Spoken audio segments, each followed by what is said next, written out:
Hi everyone. Good to see you on my channel today.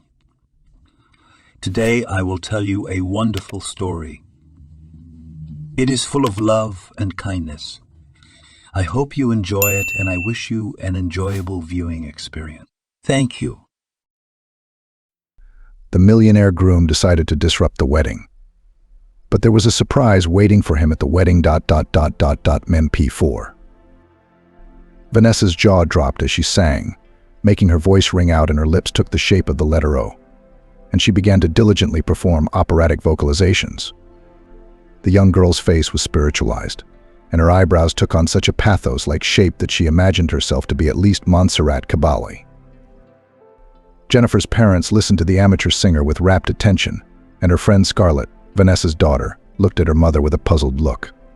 Mom looked as if she'd eaten a lemon. So she wasn't the only one who got sick from those vocalizations. The main thing was not to laugh, though her ribs were already tickling inside. Laughter, laughter, it was about to come out. Meanwhile, Jennifer continued to sing. Vanessa was bracing herself for an imaginary lemon, and Scarlett was asking the heavens to give her the strength not to disrupt the young singer's performance. Finally, the vocal torture was over and Scarlett applauded the loudest, trying to drown out the guilt that plagued her as she realized that she had made fun of her best friend, albeit only within the confines of her own mind, had committed a mental crime. "You hypocrite," Vanessa said, glaring squeamishly at her daughter, who was firmly in the role of an ardent opera fan. "What is it?" The girl took offense. She sang terribly. "And you clapped your hands, even choked." "Jessica's choking."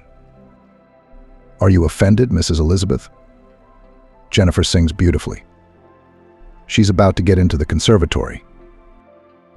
And she's been in twice and still hasn't got in," Vanessa coldly reminded me, "and in general it would be better for her to sing chanson, which is more profitable. On the guitar, at least in the passage, you can growl to earn money.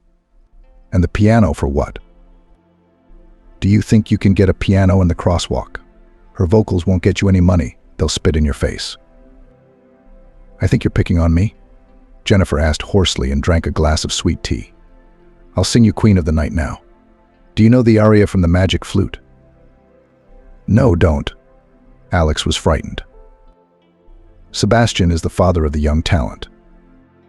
"Why is that?" Was surprised by the girl. "It's too late. The neighbors will fight again." "Ah, the neighbors," the girl sighed disappointedly. She couldn't get used to living in her grandmother's old flat, a dilapidated house with thin walls, and hearing everything that was going on in the neighborhood. Not so long ago, Jennifer lived in a mansion, a full house.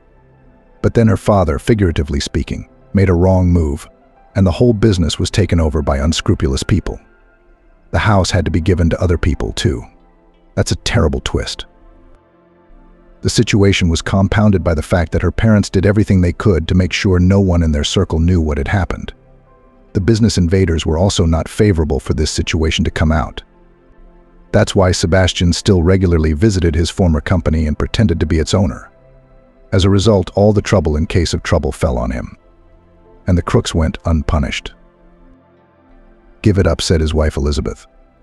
"Let's declare bankruptcy and put an end to this circus. They'll set you up so badly that you'll end up in jail." The man, however, let his wife's arguments pass him by. He built this firm brick by brick, and if there is an opportunity to participate in its life, at least indirectly, he will do it. Although, of course, what happened was a big blow to him. He sharply aged, began to get sick and wither. This was noticed by those around him, but Sebastian did not tell anyone about his troubles.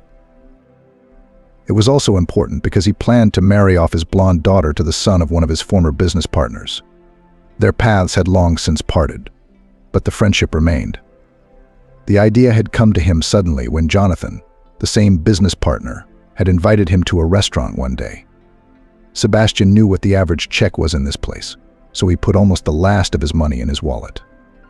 He couldn't refuse, because he knew from experience how important it was to keep good acquaintances. He had already missed his old friend's anniversary because he had no money for a present. At least he had dinner with him. "Marcus Thompson isn't allowed on the board of directors," Jonathan said. The man ordered generously, but Sebastian, citing an ulcer, ordered only the pumpkin soup puree on oxtails. The soup was delicious, but the flavorful chops tantalized him seductively, lying on his friend's plate amidst a puddle of sauce, greens, and showing off a ruddy mouth-watering side. "You're not listening, are you?"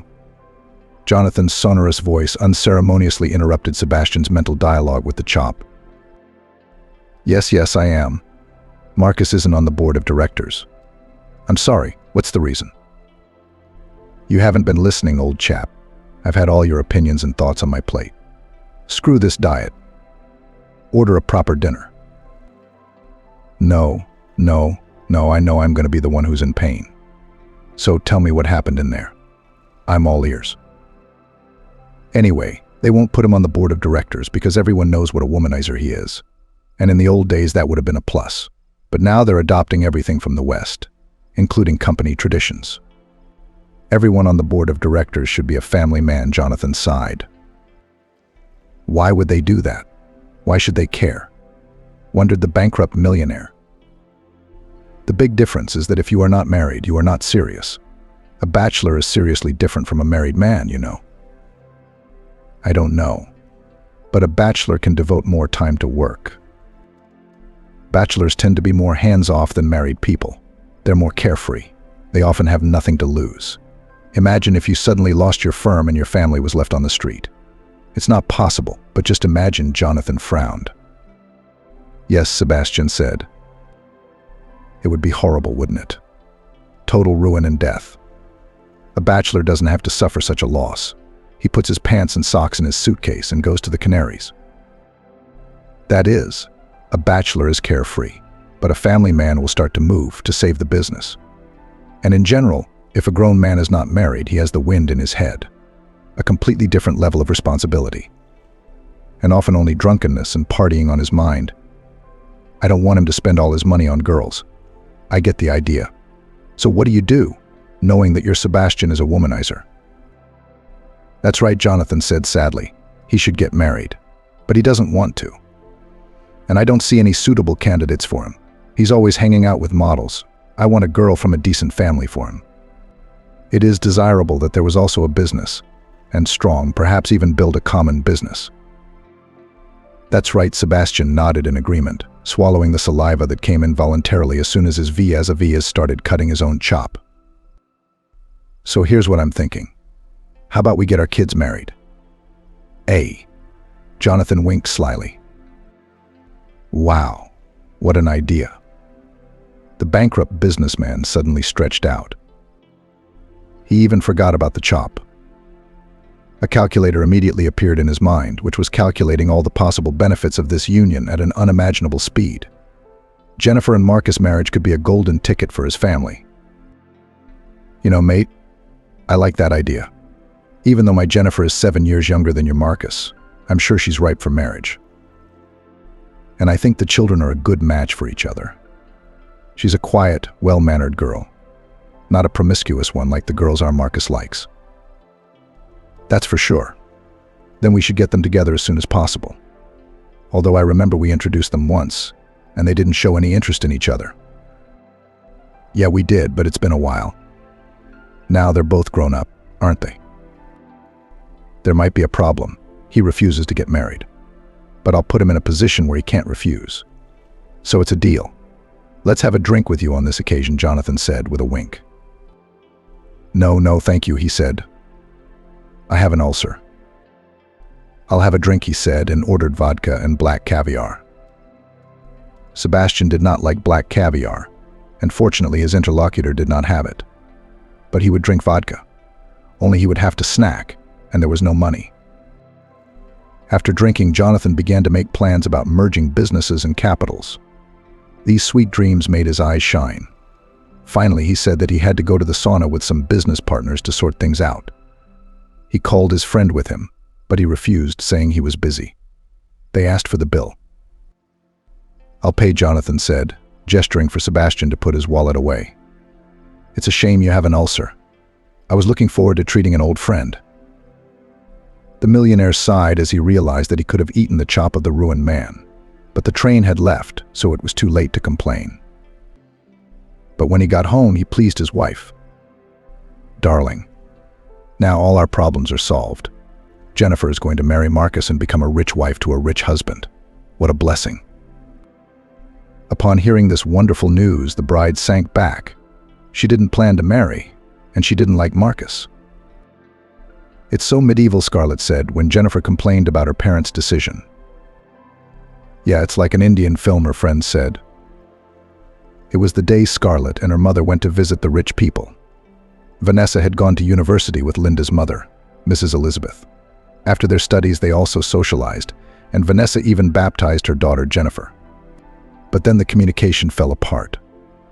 Elizabeth's husband became rich, and Vanessa had no husband at all. He drank himself to death. She lived with her daughter on a factory engineer's salary. It sounds so proud to be an engineer, but money was hard to come by. The salary was small, but it hardened her character. A single mother knew that she would not be lost, even in the most difficult circumstances. Meanwhile, Elizabeth was getting richer and Vanessa was getting poorer. She became uninterested in her friend. It always seemed that she was jealous of her. In the end, communication fell apart. But one day they met by chance in a cheap supermarket. Vanessa at first did not even recognize her friend, who chose cottage cheese at a discount, which was expiring. "Oh, woman, you better not take this cottage cheese. It's not very good as it is. And when the expiry date comes, it is simply impossible to eat," she gave advice based on female solidarity. And suddenly she was frozen in place. Elizabeth. Elizabeth was confused. First, she pretended not to recognize her former classmate, and then she lowered her eyes and cried. "Elizabeth, what are you doing?" Vanessa was perplexed. They went to the nearest cafeteria and there, having a glass of sweet tea from a bag, told each other how they had lived all these years. Elizabeth complained that after her husband had gone bankrupt, she had had to hide from yesterday's girlfriends. Not only her, but also her daughter. She could no longer go to expensive salons and restaurants in general, where they used to spend time. At first, of course, they maintained their image by selling the rest of the property that the raiders had not managed to take away. But then they realized that at this rate they would go to the world and began to live within their means. And there was very little money, because my husband was left without a salary. And when he talked about it with his offenders who had taken over the company, they only laughed. He did not want to leave for another job, otherwise everyone would have learnt that he was bankrupt. "Why do you, blowing dust in your eyes, tell everyone what happened?" Elizabeth persuaded her husband. However, the husband was stubborn, did not agree to her entreaties. He realized that with bankruptcy he would lose everything, including the favor of his friends, all useful connections. "It's nothing," Vanessa said. "Everything will work out." The next day she came to visit with a homemade cake, and from then on she visited the family even too often. And the friends became inseparable again. Vanessa generously gave advice left and right, tried to bring up Sebastian, because she had no husband of her own. "What are you here for? To mess with your head?" She really wanted to do it. "You see, ladies?" cheered the man with the news that he was going to marry his daughter off successfully. "If I had followed your advice and told you about the bankruptcy, Jonathan would hardly have wanted a daughter-in-law from a poor family. He wouldn't be related to a pauper. And he didn't care that Jennifer didn't want to marry Marcus. Nobody cared what Jennifer thought either. Meanwhile, Marcus was out partying with the girls at the club. He had no idea he'd been married without him. He drank something tasty and strong, intending to call a drunken taxi to take him home. He lived in a separate flat from his parents, although his parents' mansion was so huge that Marcus and all his friends and girlfriends could fit in there. They too could live discreetly without attracting attention. But his father strictly said that he wouldn't tolerate any girls in his house. So the guy went to a flat to take girls there without annoying his parents. Marcus was happy with his life. What more could you want? Plenty of money, loved his job. He was really passionate about his work, not just doing time for a paycheck. Marcus's father was in the construction business, and the boy loved helping him in the business. He clearly had talent, and Jonathan was comfortable with the future of the company. Except he wasn't a sole proprietor, so he had to reckon with the other shareholders. To get Marcus on the board of directors, an important condition had to be met: a stamp in his passport. Preferably, not only a wife but also children. But it's not a bad thing. If there was a wife, There would be offspring. Everyone knew what a womanizer Marcus was, and that he would not give up his way of life so easily. It would be hard to change Marcus' lifestyle for the sake of his career. It was to the advantage of many of those who ran the company. Not everyone wanted to share power with one more person, but Marcus was eager to take the top position and dreamed of showing himself in action. Having returned that day from the club to his flat, he continued to party with his friends. Friday, no work tomorrow, and in the morning he got an unpleasant surprise. Using a duplicate key, Jonathan entered the flat without permission. He didn't take his wife Cheryl with him, because she would have ruined everything. She would have started crying, pitying her son and begging him to be gentler. But the overbearing father, furious that his son hadn't picked up the phone all evening, planned to give his offspring a good thrashing. He didn't need softness and restraint. From the door of a spacious studio flat on the central floor of an expensive housing complex, the elderly businessman froze in a stupor right on the threshold. Before him in the bright but dim light unfolded the most unsightly picture that he could only imagine when he went to visit his son. Things strewn about, the remains of a feast. It was as if monkeys, not humans, had dined here and then thrown the food around. And some half-dressed people, some on the huge bed, some on the sofa, some on the floor. "What the hell is this?" roared the indignant father. However, despite his thunderous roar, the sleepy kingdom did not even move. This finally pissed the man off, and he went to the kitchen to quickly think up a fail-safe alarm clock that had worked years ago. His mother-in-law had used it on him. She also taught him not to get drunk.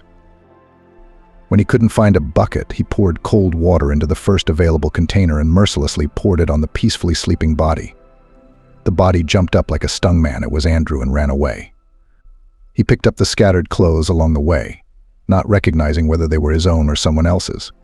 Jonathan didn't even realize whether it was a man's body or a woman's. It was the next victim of the wet alarm clock. This time, however, the sleeper did not react. I had to slightly accelerate the awakening with a kick of my foot. Marcus only woke up when his father had dispersed most of the guests. "Wake up," Jonathan shouted. Now, what's all this for? It's the day off. Don't you realize what you're doing to your reputation? You're in no position to behave like this, his father told him.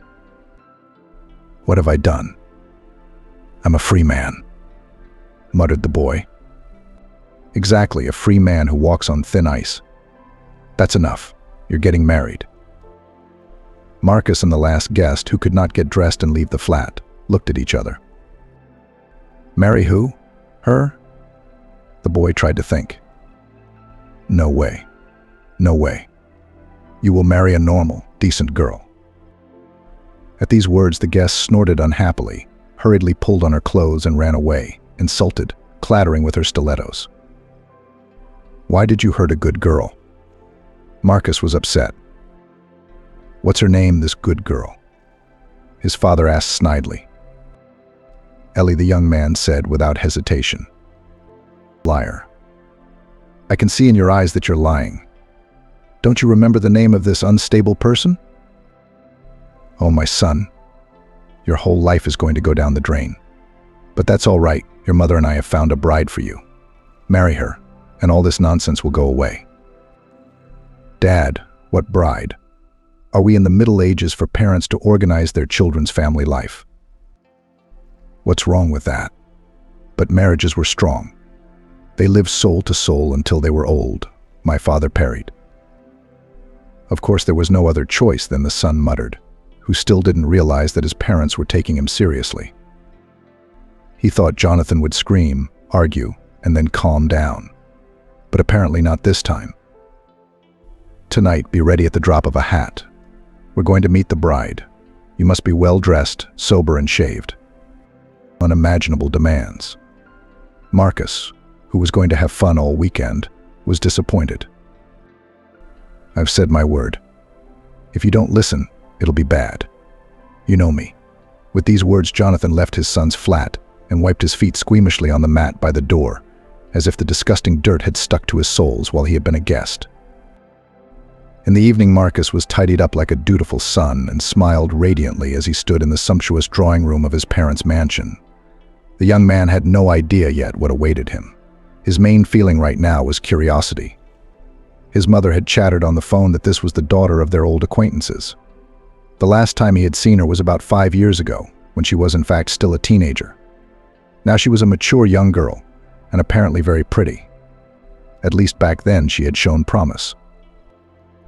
As luck would have it, contrary to expectations, her parents had long since arrived and were making small talk with her future in-laws, while the bride herself was late for the viewing, having been delayed at some important vocal masterclass, which her parents found out about when they were already on the doorstep, ready to leave.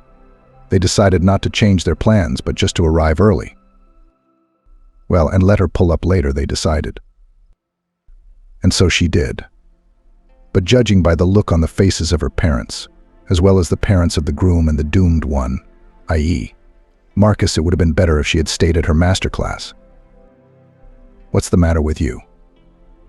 Mrs. Elizabeth laughed nervously, while everyone else stared silently at the girl, who entered the hall as if nothing had happened and said hello to everyone.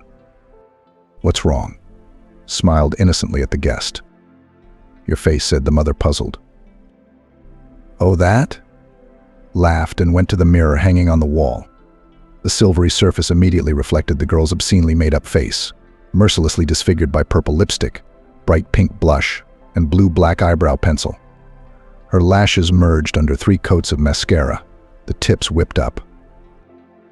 So this was us creating a stage look. That's the way it had to be, she explained. "If you want, I have some makeup remover," Mrs. Elizabeth suggested. "Come on, I'll help you wash it off," the future mother-in-law offered kindly. "No, not at all." Jennifer waved her hands. "I still need to record a video for the report, where I sing in this image. The makeup was done for a long time. I don't want to redo it." "Well, Jennifer, so be it," Cheryl said with a fake smile through her teeth. Jennifer smiled broadly and looked at her fiancé, and he either thought or actually saw hostility in her gaze. But in fact, the girl showed exceptional affability and friendliness. She obviously realized the disadvantage she was in, that it was her who was chosen, not she. Therefore, and behaved like a classic young coquette who wants to please first of all the parents of the groom. Who pays, the one who orders the music, as they say. The singer immediately realized that the opinion of Marcus himself in this case is not taken into account. The girl behaved, laughed merrily, and in every way flaunted her talents in front of her future relatives. This delighted both couples of the older generation and pissed Marcus off. This spoilt young lady Jennifer, the daughter of rich parents, clearly not in herself, imagined herself a creative bohemian nature, and herself a spoilt and wayward girl who knew no rejection and criticism. "Let me sing to you," Jennifer suggested cheerfully. "Don't," Sebastian shouted, and immediately pulled his head back into his shoulders, receiving from his wife an imperceptible but tangible kick in the leg. "Of course, my daughter. Sing what you are going to sing," smiled the loving mother. "Aria from the Magic Flute Queen of the Night," the girl solemnly announced. "Is that where the fly is?" "Ha ha ha ha," cheered the father. "Why are you embarrassed?" "She's very good at it," Elizabeth sang to him. Then she turned her head towards her daughter and nodded approvingly. "Sing, daughter, sing." Jennifer stepped out into the center of the room, and Marcus once again could not tell whether he was imagining it or whether an ominous shadow had crept across the girl's face. "Der Hell Rahi mich nicht," Lukter, she began ominously. And Marcus realized he was feeling very embarrassed. Jennifer was singing, and he was ashamed. He had never heard a more dreadful performance in his life. But when the unwanted bride started screaming and shrieking, poor Marcus felt a twinge in his gut. When will it end? You can't have a hangover with a wife like that. She'll scream in the morning to make my head hurt even more, he thought, looking at his father with a pleading look. But he had a completely impenetrable expression and a cold stare. The groom looked hopefully at his mother, but she sat spiritedly with her hands folded in a prayerful gesture, either admiring what was happening or praying that the torture would end soon. Bravo, bravo. All 4 parents applauded when the fragile Jennifer finally stopped talking. Marcus clapped too, but apparently his face was so sour that the future opera diva even shivered. The young man took his eyes off this prayer miracle and decided to turn away so as not to see those thickly painted lips with a slight smirk. "Let's go cut an orange pie with you," Cheryl suggested. "Mum, I'm coming with you," pleaded the young man. No, you should stay here."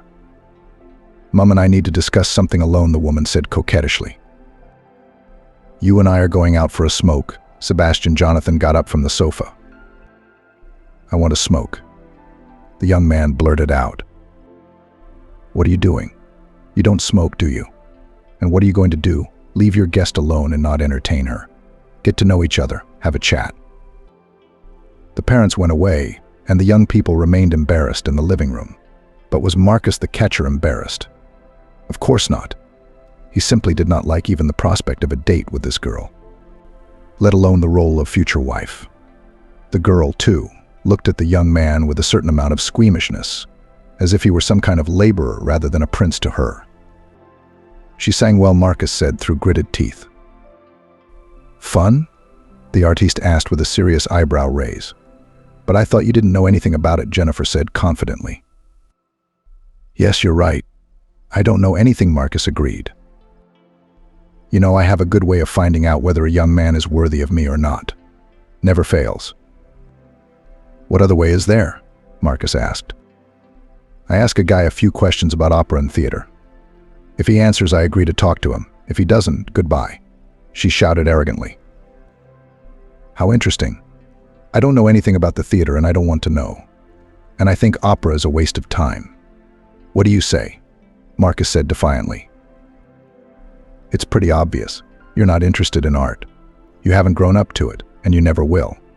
And you and I have nothing to talk about," Jennifer said proudly. "Listen, why don't you tell my dad about this? Because he's going to marry us," the boy whispered conspiratorially. "No, you deal with your father yourself. I can only influence my parents," said the girl. "So maybe you can influence them?" the young man asked hopefully. "I'll do my best. I certainly don't want to marry such a jerk," she sniggered. "Take it easy," Marcus took offense, who was used to women's attention and knew that girls were crazy about him. "It's just that our parents are serious about getting us married. And you, like me, are a bird of servitude. We can't have our own opinions and desires." The girl sighed. "But maybe you are used to obeying, and I make my own decisions," said the guy. "Then I hope you'll make sure this wedding doesn't happen," Jennifer said. "I'll do my best," Marcus nodded. At that very moment, both pairs of parents walked in. The men had come back from a smoke break, and the women had brought out the cake. "Oh, I see you two have found a common ground. How wonderful." Elizabeth was genuinely pleased, not noticing that the young people had nearly fought while the elders were out of the room. "Mama, Papa, I don't want to get married." "I'm not ready," Marcus said to his parents. "Come on, son. What are you doing? Such a nice girl. You just haven't got to know her properly. I'm sure you'll like each other once you get to know her better," said Mr. Elizabeth. "I don't like Jennifer, you fool. She doesn't sing very well either," Marcus shouted. "Marcus, come on. What are you saying?" Elizabeth gasped and hurried to hold her beloved daughter to her breast. She pretended to be terribly hurt by her fiancé's words, but her son had not yet been reprimanded. Sebastian winked slyly at the boy, saying, "Good for you, keep up the good work." "Shut up, you little puppy," Jonathan shouted. All those present jumped in surprise and looked at each other in confusion. But the angry father continued without paying attention to anyone. "I'm tired of your antics. You're always embarrassing me. You also insult your friend's daughter. There are bad rumors about you at work. Will you marry this girl or leave the firm? Do you understand me? I'll disinherit you. All of it." Marcus opened his mouth in surprise. It had been a long time since he'd seen his father so determined. The mother tried to settle the conflict and smiled guiltily in front of the guests, shifting her gaze to her son. Marcus saw fear and doom in her eyes. Do something, he sent her a mental signal. And as if realizing what he wanted, she moaned, "Oh, my head." Immediately everyone was distracted by the fragile creature. Jennifer. Baby, what's wrong with you? Fuss the people around you. I'm not feeling well. Overexcited. Rehearsal, you know. Shall we go home? Of course, let's go home, the mother fussed. After saying goodbye to their hosts, the three of them went outside and got into the car. As soon as the car drove away from the mansion, the girl immediately felt better. Sitting confidently in the back seat, she looked in the rear-view mirror and, meeting her father's gaze, said firmly, "Dad, I'm not marrying that Marcus. He disgusts me, full stop." Sebastian slammed on the brakes angrily so that the car came to an abrupt stop, causing the passengers to lean forward involuntarily. "Hey, Jennifer." Careful, Sebastian," pleaded Mr. Elizabeth. "All right, daughter. I don't want to speak harshly to you, but you will listen to me. You need to like Marcus, and he needs to like you. This is our only chance to get out of poverty," Sebastian said. "Only in fairy tales does Cinderella marry a prince. In real life, the rich reach for the rich. The poor can only be used. We're about to be found out that we're poor. And then I'd lose the last thing I need is the friendship of powerful people, including Jonathan," he continued. "So you are on a mission to save our family from poverty. And if you don't, you'll hate yourself in 10 years, peeling potatoes with a dull knife in a shabby old kitchen. That's what the future holds for you." "It'll be just as you say if we don't get smart," Elizabeth interjected. "I understand if we offered you a freak. But you're smart, handsome, rich. What more do you want? You think you'll find someone better? Or have you already found someone?" "I haven't found anyone," my daughter answered irritably and turned away to the window. "And if so, then no more circus with makeup, understand? You'll behave yourself. And sing normal songs so that he doesn't scare away from you like a leper. You scared the guy, you got what you wanted, and you're happy. Doesn't it bother you that your family's future depends on it?" "Dad, we don't live in the 19th century to control our daughter's fate like this." "I see," exclaimed the daughter and crossed her arms on her chest. "Ah, so. Then get out of the car and walk home," shouted the father. With a sharp push on the door handle, he almost broke it. When he got out of the car like a balloon and opened the door from the side where his daughter was sitting, he sharply pulled her out by the arm. "Get out of the car." Elizabeth could not object. She only held out her hands helplessly to her husband and begged him to come to his senses. Periodically, she tried to appeal to her daughter's mind to ask her father for forgiveness, but the girl did not agree. She proudly got out of the car and said, "All right, I'll get home on my own." "Great. Have a good trip," her father told her, got into the car, and hit the gas. Jennifer was left alone on the road. Her fiancé's house was outside of town, but it was still a long way to walk. The nearest bus stop was also far away. She could scrape together enough money for a bus, but she had no money for a taxi. She had already spent enough on taxis today. She had to walk. "Hey, gorgeous, how much?" a man asked lazily, leaning out of a car that had pulled up next to her. "What? What do you mean?" "Fuck you," Jennifer was offended. "You evil bitch," the man spat out and drove on. Jennifer remembered about her makeup. Yeah, there was nothing to wipe it off. Digging through her bag, she found some wet wipes, used the rest of the packet, but only rubbed the makeup on her face. "What a horror," almost cried the girl. "Girl, do you need help? Is something wrong?" She heard a voice behind her. Turning round, she saw a guy about 25 years old on a bicycle. A beggar. That's bullshit. What can he do to help, she thought and replied, "No thanks." "What happened to your face? Have you been crying?" The stranger was worried. "I'm fine. It's just makeup, you know. But even through all this dirt, I can see that you're very beautiful. I've got a bottle of water and a sandwich. Are you thirsty? Hungry?" "I'm not hungry. Thank you, but I'd like to wash my face," she said. "Here you are, then." With these words, he handed her the bottle. She washed her face and thanked him profusely. You helped me out. I wouldn't have got far with that face. Jennifer smiled. You're so beautiful. My name is Harry, said the young man and extended his hand to the girl. Jennifer, she answered and immediately pulled her fingers away. Oh, what's that on your hand? It's paint. I'm an artist. Harry smiled. Let's go. I'll drive you. Where am I going to sit? Wondered the girl. On the boot. We'll get there. Jennifer wondered whether she should accept, but she did. It was a long way to the city. On the way, Harry and the girl had a lively conversation. It turned out that the guy was an artist who had a lot in common with the young passenger. They loved the theater, adored old movies, were in awe of classical music. And if at first the girl was embarrassed to ride on the bike rack, then soon she enjoyed the journey and the interlocutor. Besides, the guy turned out to be very handsome. He was dressed in simple clothes, probably second-hand. He looked like the cover of a catalog of clothes in the style of casual. The kind of guy who'd wear whatever he wore. It all looked stylish. That's a nice guy to hang out with. The main thing is not to let the girlfriends know about it. They'll laugh. They love rich people. That watches, expensive gadgets, cars. To be able to take somewhere to rest, to give expensive jewelry. What about this one? Just to giggle, watch the sunset. And all your friends will ask what he gave you. And you stand there, silent, eyes downcast. Shame on you, Jennifer thought.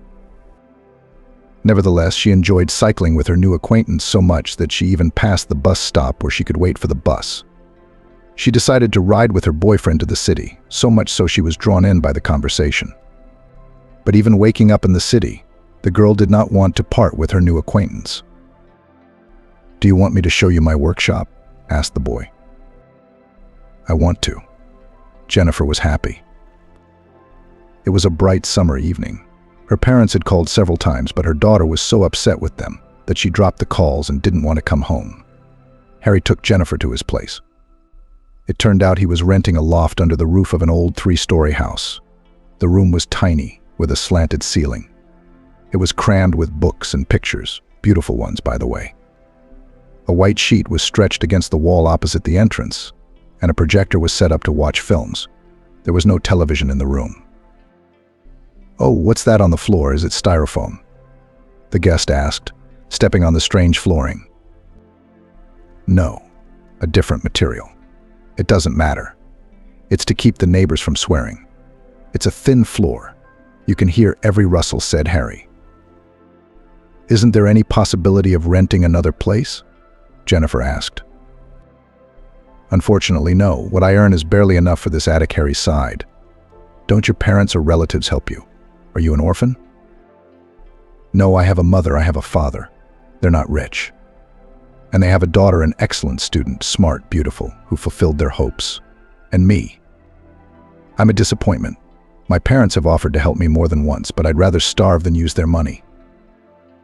Jennifer sighed, looking at the masterfully painted dove's head on a black background. Your paintings don't sell. Unfortunately, there's a lot of competition. Sometimes when I need money fast, I sell my work for next to nothing, just to buy food, paint, and a new canvas. Sometimes I paint to order. I have painted the walls of houses. There was an order that I remember very much. A programmer invited me to paint his daughter's room. It was necessary to paint a fairy tale forest, animals, a princess castle in the distance. I don't want to brag, but I did the job so well that the programmer paid me more than the agreed amount, and then he also made me a present. It was useless, but it felt good. What was it? Jennifer was curious. You probably haven't heard of it. In general, the coin is not real, virtual, as if electronic, worth nothing. But now I can brag that I have such a modern marvel. And how much of this fake money was given to you? Asked the girl. 10 coins. The artist shrugged his shoulders. Yes, generous. But they are not worth anything anyway, so they are lying around in my wallet. An electronic wallet, by the way. Oh, you almost sat on it on the laptop. What do you mean? Jennifer didn't understand. But it's my own fault for dropping everything. I wasn't expecting company. Looking around his chambers, the girl realized that her life would be exactly like this, if she married for love, not by calculation. But she doesn't want to live like that. She already misses the cozy house, the spacious room, and the expensive things that had to be sold off because of her father's mistake. No, she's going to live in luxury, even if she has to marry Marcus, who isn't really that obnoxious to do it. You know, I should probably get going. Thanks for the lift, Jennifer said. Wait, I've got some money. I'll pay for the taxi to make sure you're okay, Harry said, and reached into his wallet. Jennifer watched longingly as her new acquaintance fumbled through his wallet, trying to find the amount of money he needed. Then he hailed a car and she drove home. As she drove, she was sure she would never ever see him again. But the more time passed, the more she remembered the poor street artist. When she returned home that day, she found a guilty father waiting for her, apologizing fervently for not keeping his emotions in check, and a weeping mother who spent the rest of the evening berating her father. I'm sorry, Jennifer said humbly. I know you want what's best for you. It was an objection on my part, because I'm used to doing things my way. But I understand that you want what's best for you. Marcus is fine for me. He's a really nice guy. Perhaps marriages of convenience are stronger than marriages of love. Emotions fade, and what do you end up with? A family falling apart. Godmother Vanessa, who'd arrived at the first call from a distraught Elizabeth, bringing her daughter Scarlett with her, sighed. Solve your own problems, not at the expense of the poor girl's feelings. It's okay, Jennifer smiled. Taking Scarlett's hand, she led her to her room. Let's go, whisper, the girl said. They sat up until almost nightfall talking about the day's events. Jennifer told about Marcus and about Harry the painter. One is a rich, well-dressed groom to envy, but she doesn't like him. She doesn't know why. The other is a pauper, but he's her soul mate. You're wrong, Jennifer, Scarlett said. You haven't had much contact with either of these men. You have to get to know people before you can make judgments. But you'd better not see the painter, or you might fall in love. No, I don't think I could fall in love with a beggar, Jennifer sighed. There was a quiet knock at the door of the room. It was Elizabeth. Daughter, Marcus called to apologize. He doesn't have your number for tonight, so he asked me to tell you that he wants to meet you tomorrow. Don't say no. I will. Okay, Jennifer sighed. And as the door closed behind her mother, she whispered to Scarlett. Apparently my parents arranged it too. That's why he called. It's just like the old days, asking your mom and dad's permission to go to the garden with your lover. Scarlett grinned. Oh, you don't say. And you know I feel bad. Why don't you go out with me tomorrow? Jennifer pleaded. What would I do there? It's a third wheel. She shook her head. Please, please, please, please. Please, please, please, the bride to be folded her eyebrows together. Okay, it's a deal, Scarlett sighed, realizing that this was a bad idea. The next day the friends went out on a date. Marcus had been warned that Jennifer would not be alone, and Scarlett hoped that he would guess to bring some friend with him. But the guy showed up at the cafe alone. Am I a fool to share such beauties with someone else?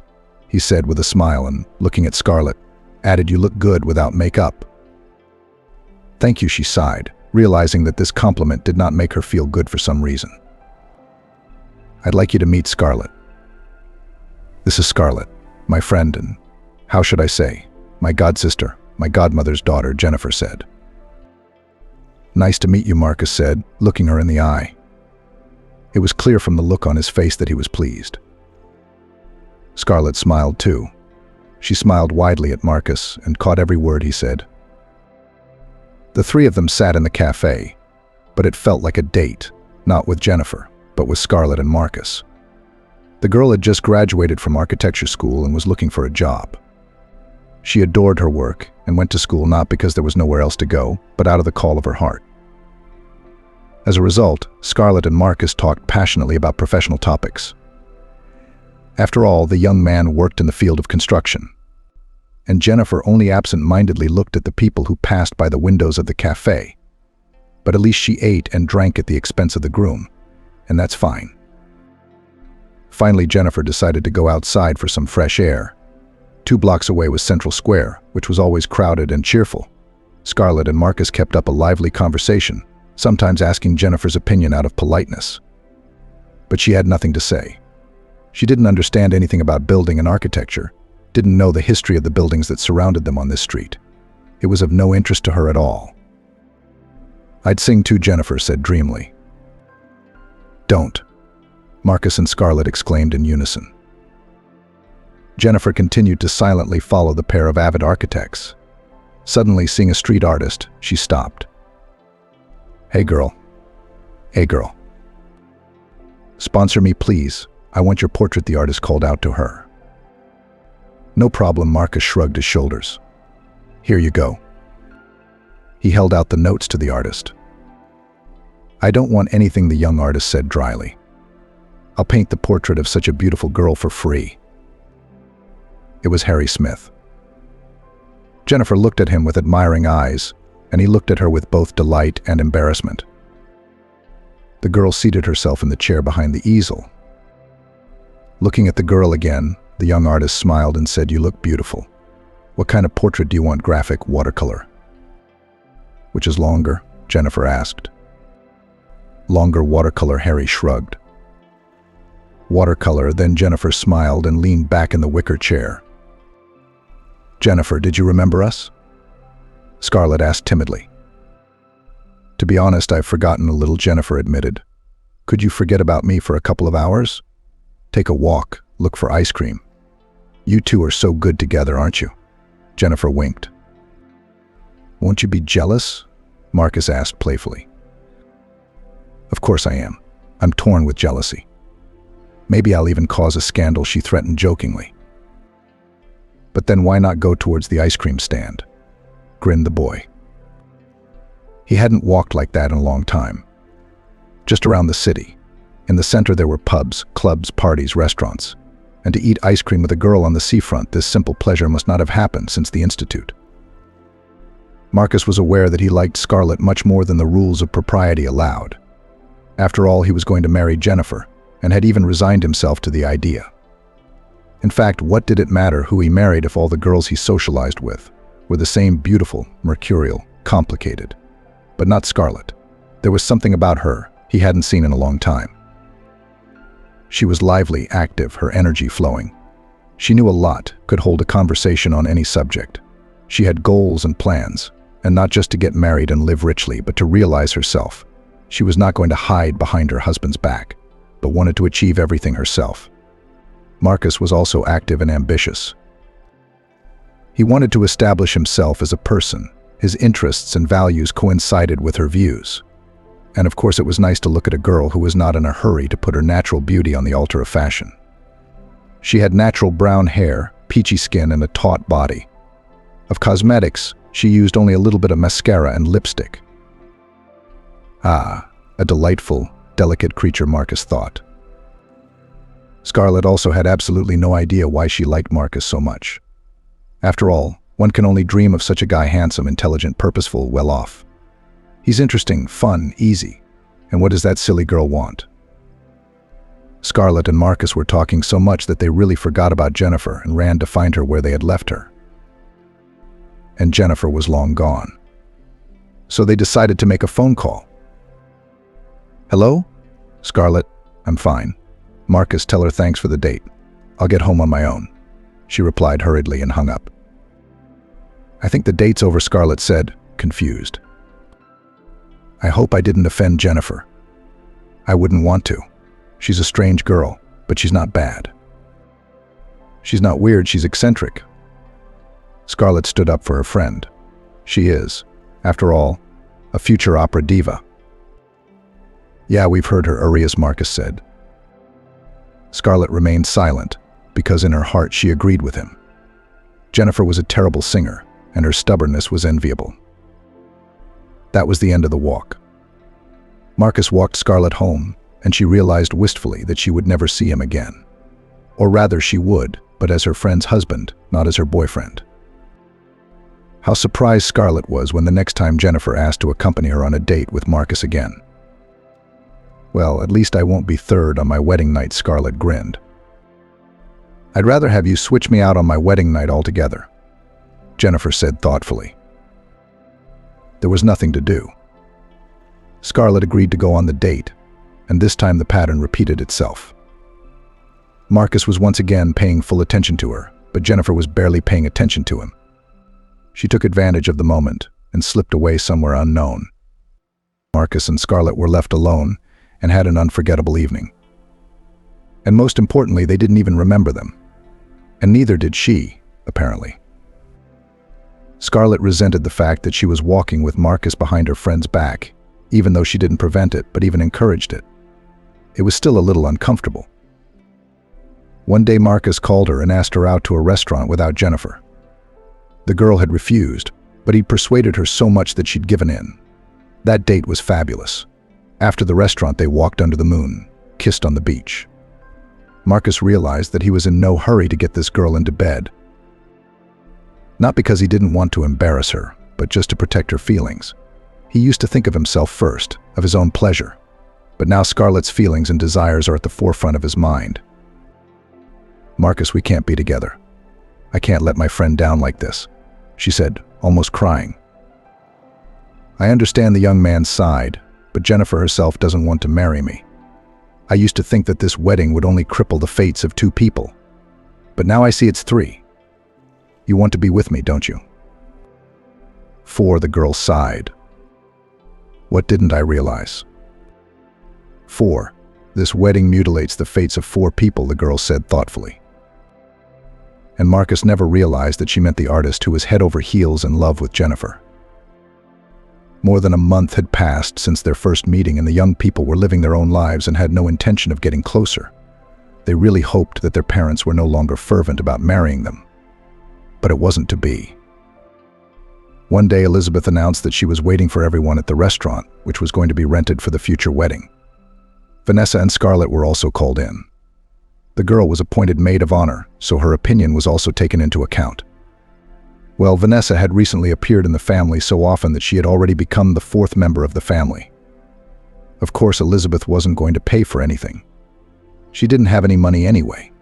She was just acting out of boredom. And in general, she wanted her daughter to be the most beautiful at the wedding and herself to be the happiest. However, at any mention of the wedding, Jennifer made such a sour face that it was clear that making her happy would not be so easy. Marcus looked around the banquet hall reluctantly. He could hardly imagine himself as a groom. "Well, it's a great room. The day after tomorrow we can play freely," Elizabeth said. "The day after tomorrow, what do you mean?" Marcus was indignant. Jennifer, who was sitting nearby, almost fell off her chair. "Jonathan," Elizabeth said, smiling confusedly. "They haven't even applied. The dress is gone. The invitations haven't been sent out. We're not ready." "And I don't know what you've been doing this month," he said sternly, looking at his wife and bride-to-be with a frown. "We fathers understandably worked. But you understand this marriage is urgent. We have another candidate for the board of directors. They're going to take the seat anyway. There'll be a vote that I can't influence. So it's a wedding, that's all. Money matters. There are express weddings where they can get the paperwork done quickly. Our kids are getting married the day after tomorrow." "I'm against it," Marcus blurted out. "I don't want to marry Jennifer. I don't love her," the young man fussed. "I'm sorry, Jennifer is good, beautiful, talented, but I love Scarlett," he said, and walking over to the girl, kissed her on the lips. Scarlett blushed thickly. Vanessa came up behind him and slapped both Scarlett and Marcus. "What are you doing?" The young man, who had never even been slapped as a child, was outraged. "Mom, what are you doing?" The girl was embarrassed. "Why did you embarrass me?" Vanessa roared. "You stole a friend's fiancé. Did I raise you like this?" "Outrageous." Jonathan was outraged. "You're trying to ruin the wedding." "Don't worry, man," Vanessa said loudly.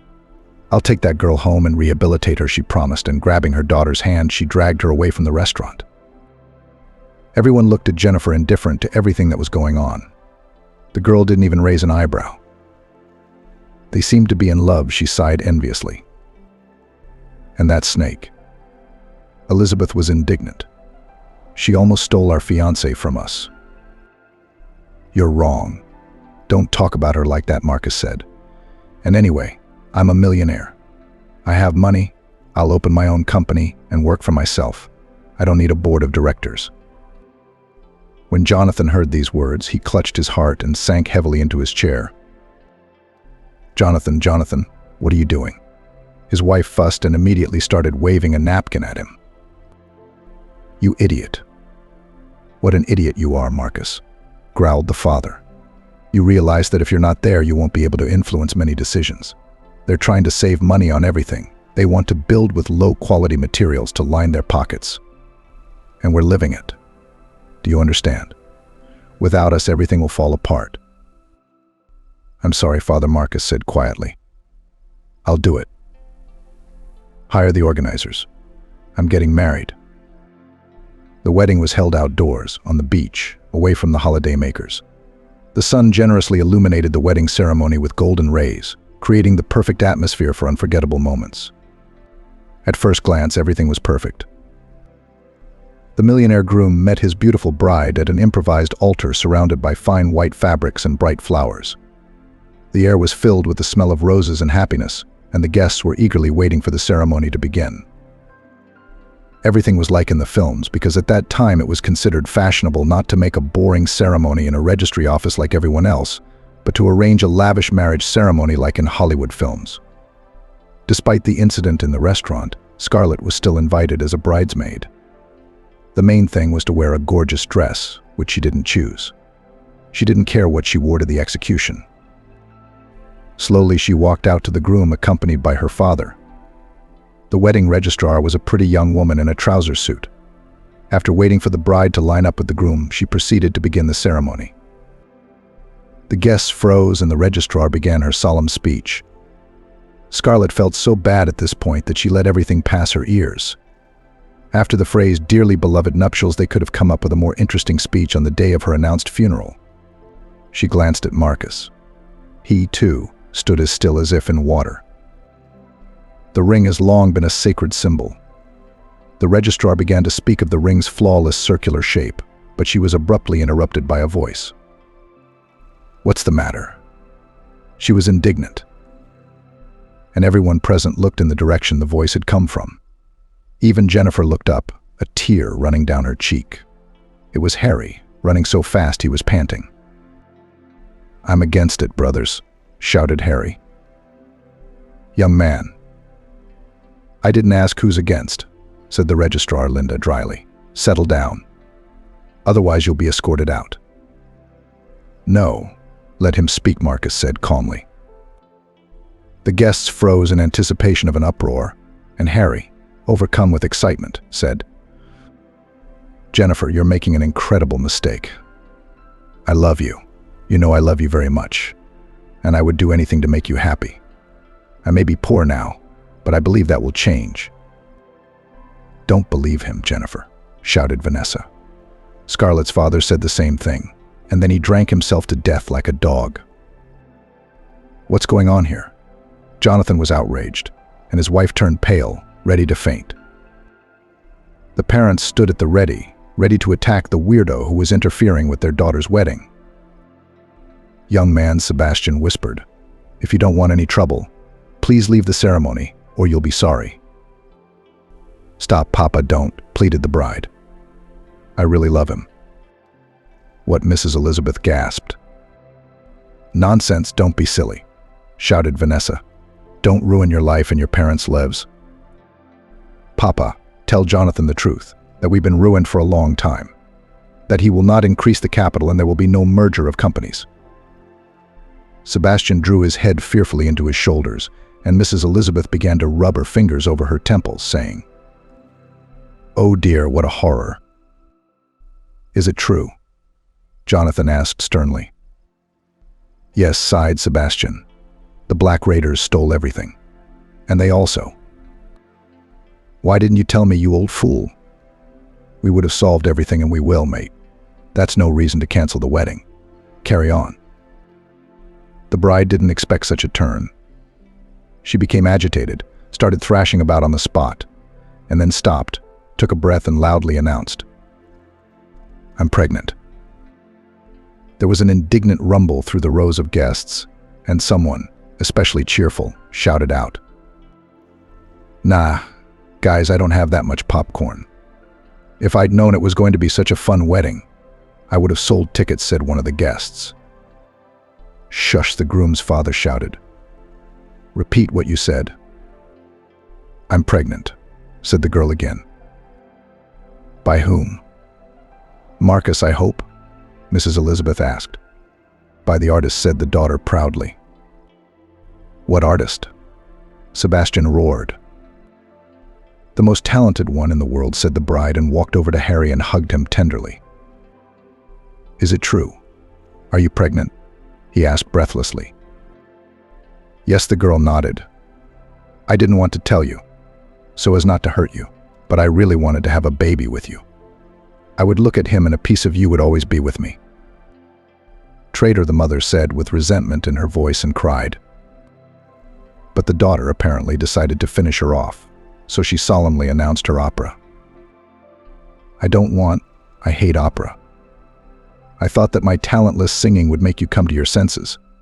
But you're like, no, our daughter will be a diva, full stop. I don't want to sing at the opera. It's all murder, adultery, and tragedy. I like operetta. I want fun, lightness. I say, sing chanson, said her godmother. You're cutting without a knife, daughter, Sebastian said tiredly, and waved his hand in his daughter's direction. Excuse me, bachelors. Will you be getting married? The registrar asked in a bureaucratic voice. We will, Marcus said, and gave the bride an angry look. The groom walked past her and stopped beside Scarlett, who was sitting in the front row. Taking her hand, he invited her to rise, and she obeyed. Scarlett, I can't live without you. Will you marry me? Marcus said, putting his arm around her waist. The girl was confused, but when her mother Vanessa shouted, Don't you dare. I don't like him. She immediately agreed. I do like him, Mum. Marcus immediately asked Jennifer, Do you mind? No, not at all, exclaimed a happy Jennifer. Take it. See, Father? Your wish will come true. I will marry the most wonderful girl, homely, well-mannered, well-educated, just like you wanted. And she's almost a member of Sebastian's family. Someone said, your friend.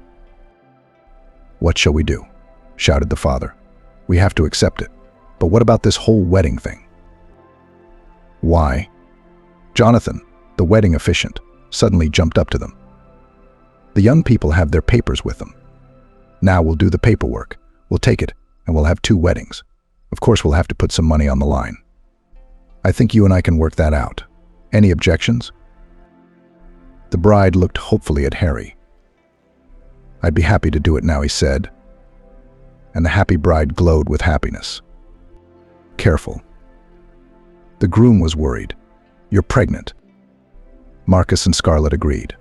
And the steward was so prompt that in half an hour he had brought Scarlett a dress and the groom an elegant suit.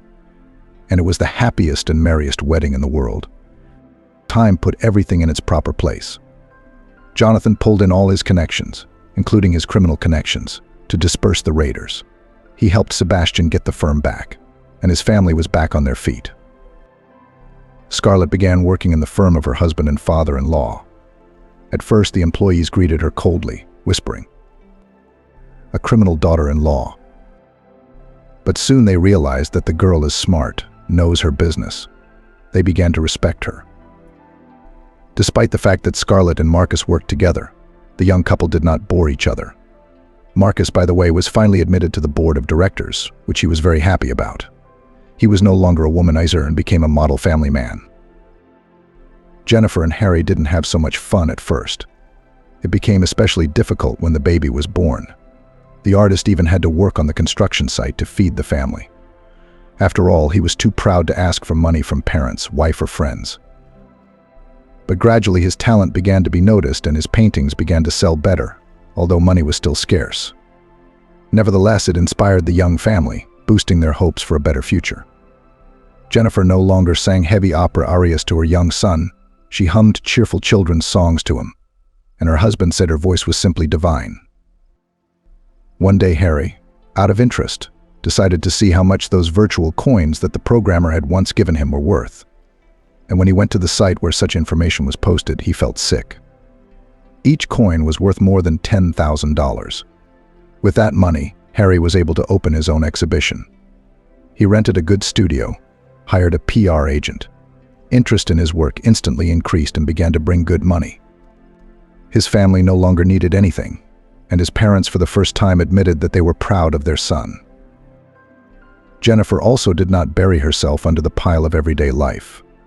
She graduated from the conservatory, began to participate in operetta. Her voice really appealed to the audience. "It's a good thing you didn't listen to me," then her godmother grinned.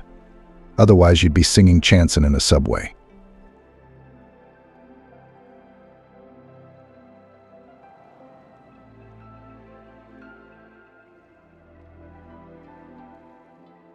Deciding to follow her husband, the wife saw him getting on the wrong train and hopped on.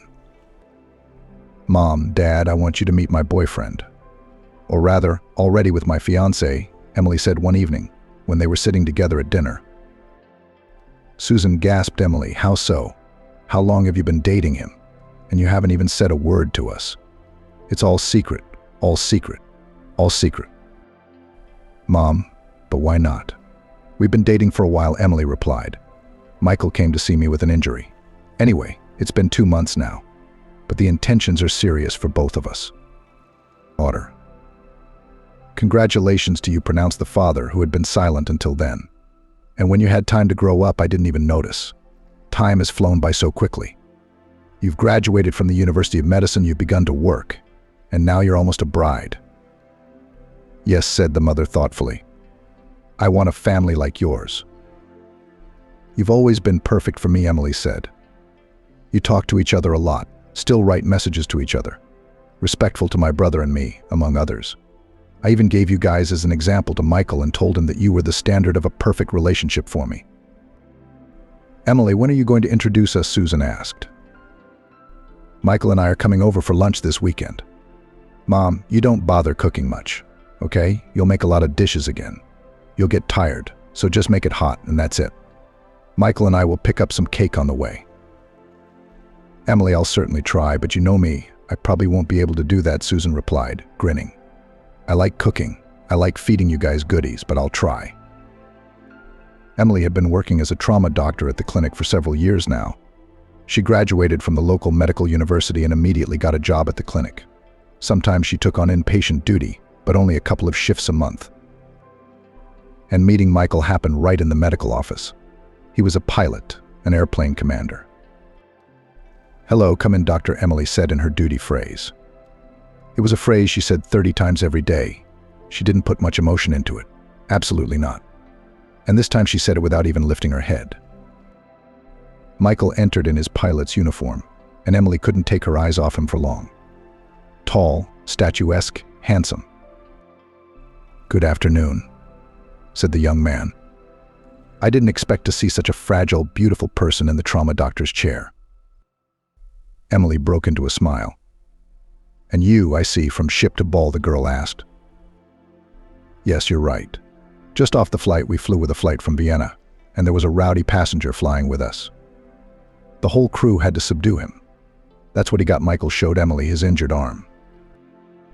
"Well, I hope you landed normally," Emily tried to joke.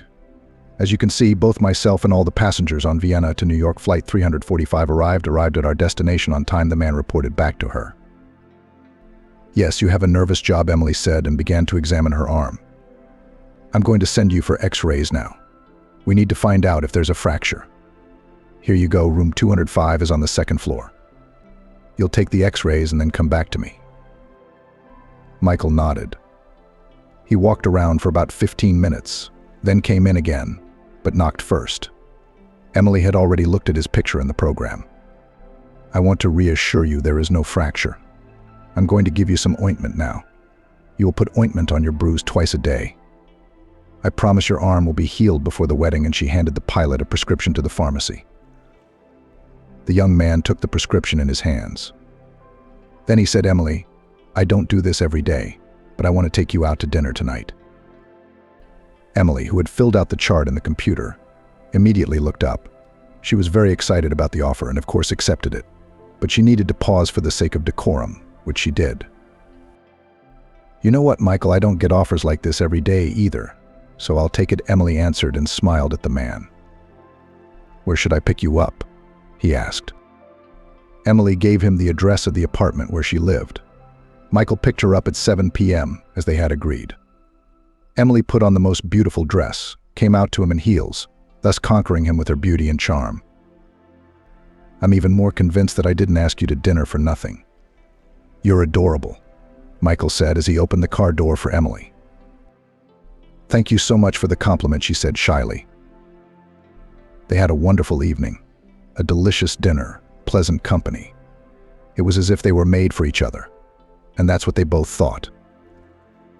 Since then, they met often, not every day, because Michael had flights and Emily was on night duty.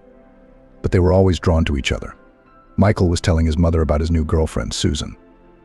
She was an overbearing woman, constantly controlling her son, always wanting to know where he was and with whom. That's why she was wary of every girl he met. "Mom, Emily's great. She will definitely like you, I assure you," reported to his mother, like a schoolboy, 30-year-old Michael. "And where did you two meet?" inquired already Susan, organizing her son's interrogation. "In the hospital," he answered. In the voice of the mother was heard a note of surprise. "At the hospital?" "Yes, Mom, in the hospital. Remember, we had a fight in the cabin of the airplane? After that, I went to the hospital." "Doesn't she work there as a doctor?" "Is your new girlfriend a trauma doctor?" Susan asked. "Yes." "What hospital does she work at?" At the First Regional Hospital." "Mom, do you want to see her too?" My son snickered. "No, not yet."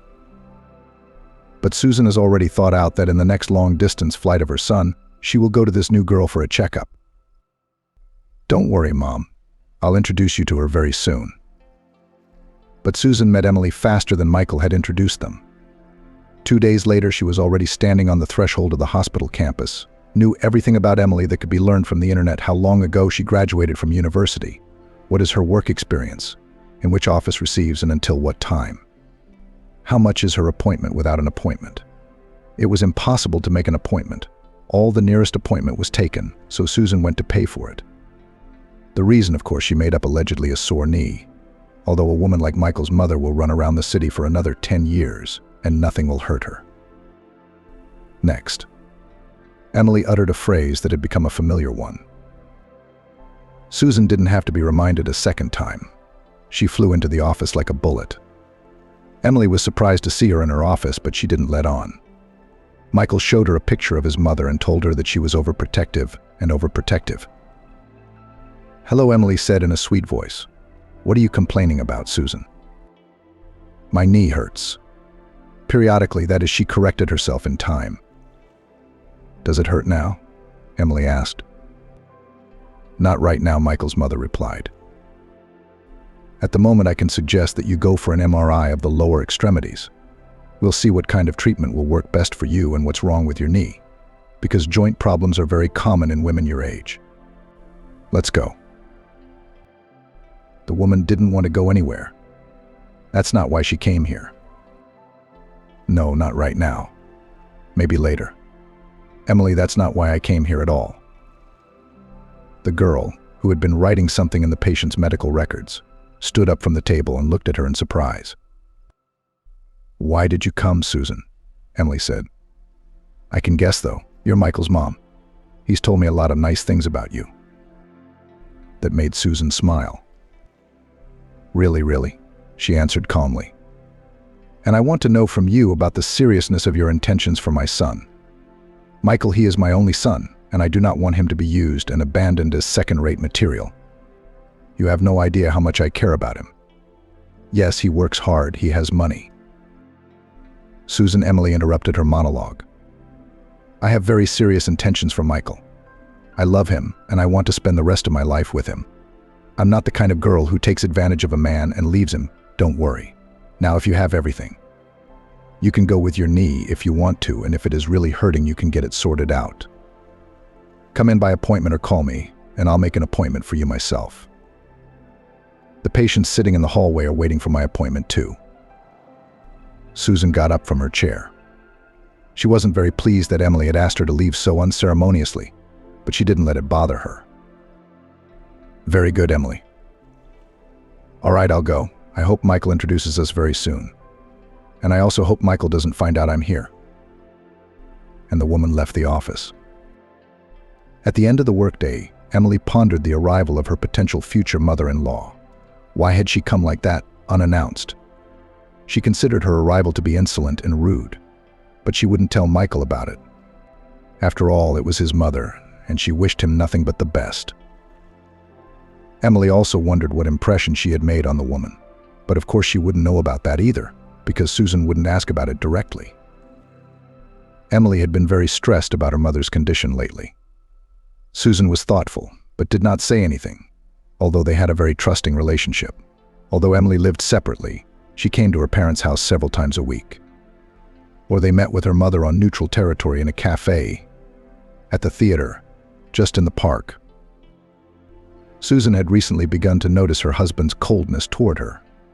She and Jason had been together for 30 years, and all that time it seemed to Susan that they treated each other very tenderly. And just the day before yesterday, she had gone to her favorite lingerie store that she and her husband often visited. She needed new pajamas, and in front of the store entrance, she saw her husband's car. Strange, Jason's here without me, she thought to herself. He must want to make me happy. While she thought about it, Jason came out of the store, got in his car, and drove away. Susan didn't even have time to react. With the hope that tonight she would get a present, the woman ran into the lingerie store satisfied. "Girls, please pick me up some pajamas," she said. "But not like my grandmother's, but with lace."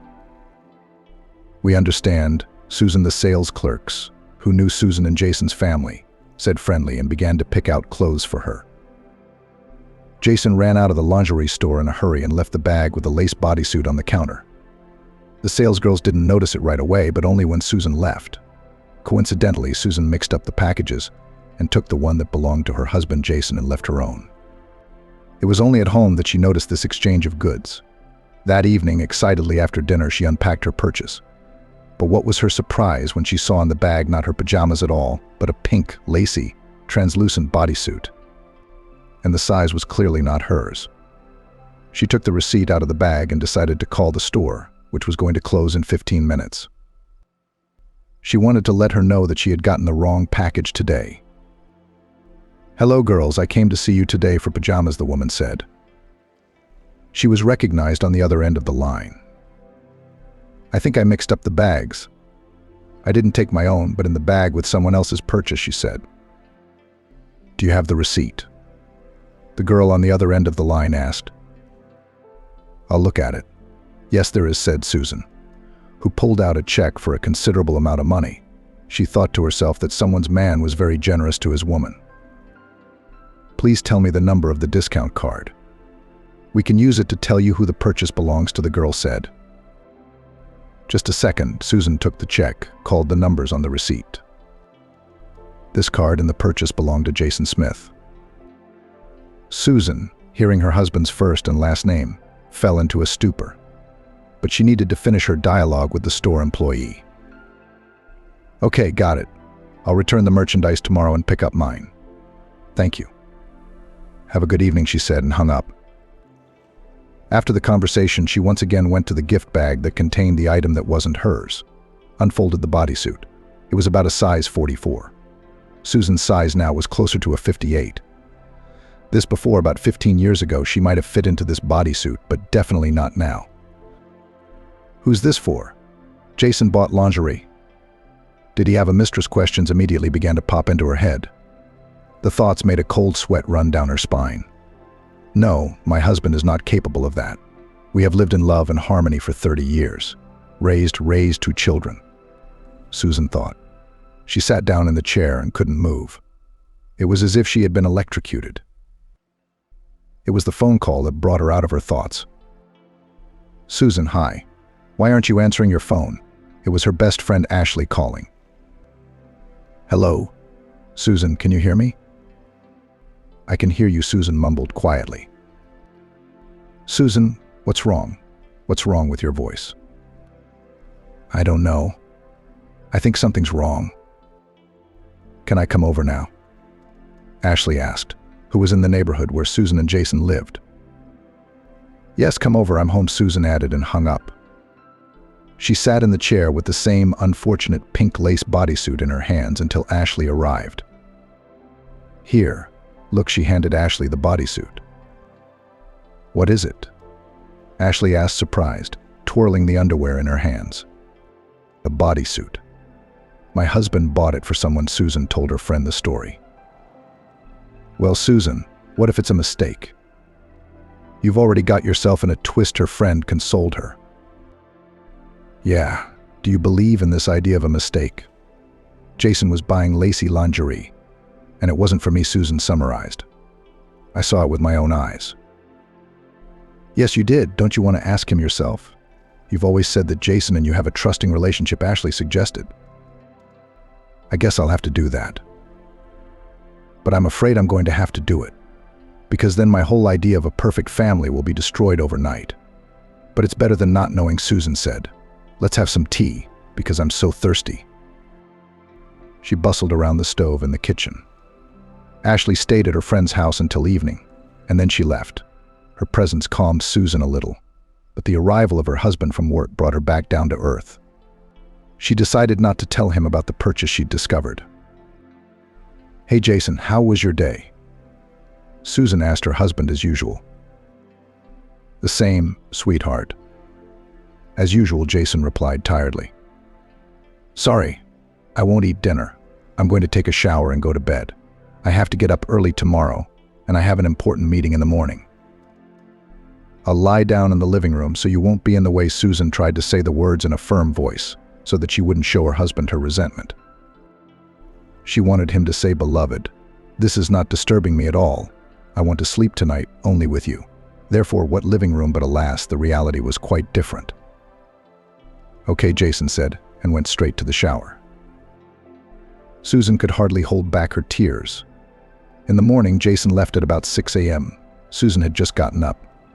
Susan had just had time to get up when he ate breakfast and said, I walked over to my wife, kissed her, and left for work. Susan was alone. Emily, hi. Susan called her daughter for advice. Can I see you tonight? I'm sorry, Mom, I can't. I thought we said Friday, Emily replied. Did something happen to you? Yes, I did. All right, well, let's do it tonight at our cafe. All day, Emily thought not about her patients, but about what could have happened to her mother. As a doctor, she immediately thought that she had some serious illness. Therefore, in the evening at the cafe, the girl began with the topic of illness. Mom, don't worry. Nowadays, almost everything can be cured. We'll find you the best clinic, even abroad. Emily, what are you talking about? Susan couldn't hide her surprise, despite her daughter's pained look. I'm not sick. You mean you're healthy?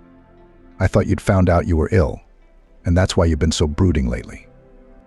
No, Amy, that's not the case. Susan pulled herself together to tell her the problem. It's that your father is cheating on me. Emily could not believe this information, as she had found out about it by accident. Susan recounted to her daughter the whole story with underwear, which completely accidentally surfaced in the woman's life. Yes, I never thought that my father could do such a thing, Emily said thoughtfully. Do you know who she is? No, and I want to find out soon. I just don't know how. Amy, I lied to Michael by telling him that we have a perfect family.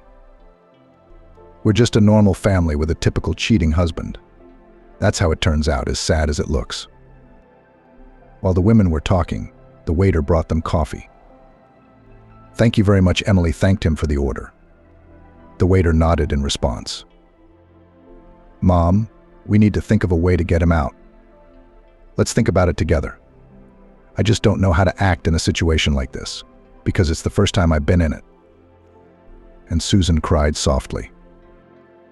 Mommy, please calm down. No one deserves your tears. I know it hurts, but we'll get through this together. Emily hugged her mom tightly. That night, Jason came in and said that he had to go to his mother's house in another town, that she was supposedly sick. "I'll take the train. It'll be faster and there won't be any traffic. I'm leaving tomorrow night." "Maybe I should come with you," Susan suggested timidly. "No, not yet," he replied quickly. "You know your mother doesn't like you very much, don't you? Let's not traumatize her just yet." "All right," Susan sighed. She had no relationship with her mother-in-law, no matter how they tried to make it work. Her mother-in-law was a bossy woman who wanted Jason to be with her. And when Susan came into his life, she didn't take kindly to her. Grandchildren Emily and Anthony loved immensely. But Susan never accepted. And Susan was very upset by this fact. But she gave up trying to please her mother-in-law. "What time is your train tomorrow?" Susan wondered whether Jason would lie or tell the truth. "At 5:10 p.m., her husband answered. "I'll walk you out." "You don't have to. Mind your own business." "You have a lot of work to do around the house," he said. And it was true, there was always a lot of work in his house. It seemed to never end. Susan decided to follow her husband, who went to check on her sick mother. Arriving at the train station a little earlier, the woman saw her husband. True, he got on the train, not the one Susan expected, but the one that was going in the exact opposite direction. And Susan decided on her own head to quickly jump into the last carriage of the train to follow him.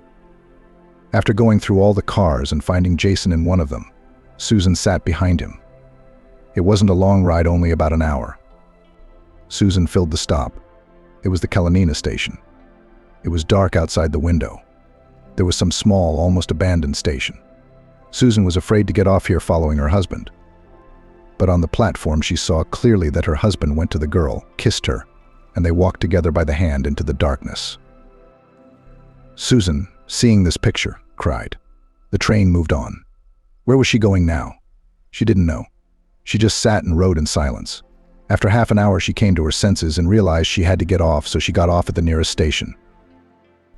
The station was quite large, but where to go, the woman did not know. So she called her daughter. "Emily, hi." Susan sobbed into the phone.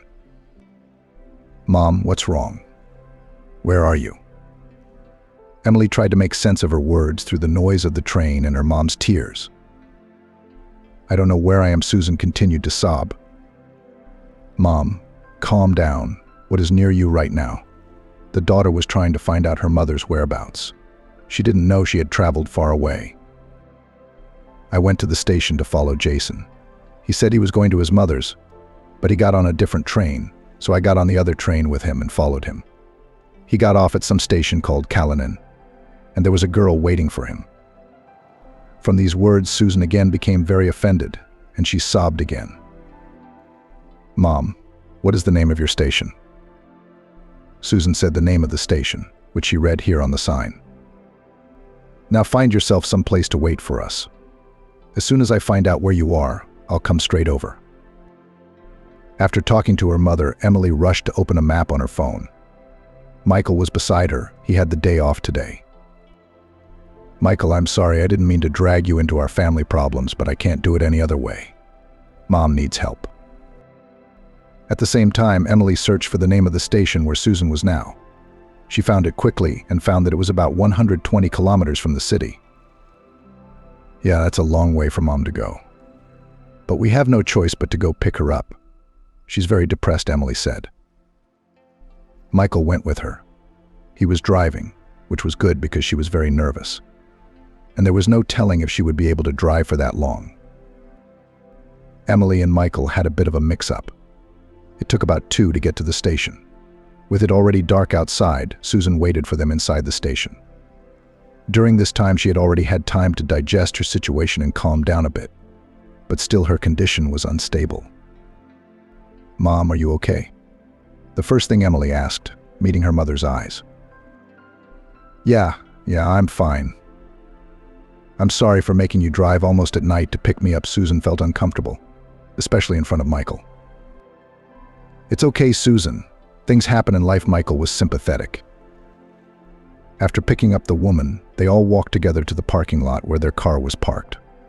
The drive back was faster, as it always was. Emily drove her mom home and they stayed the night at her house.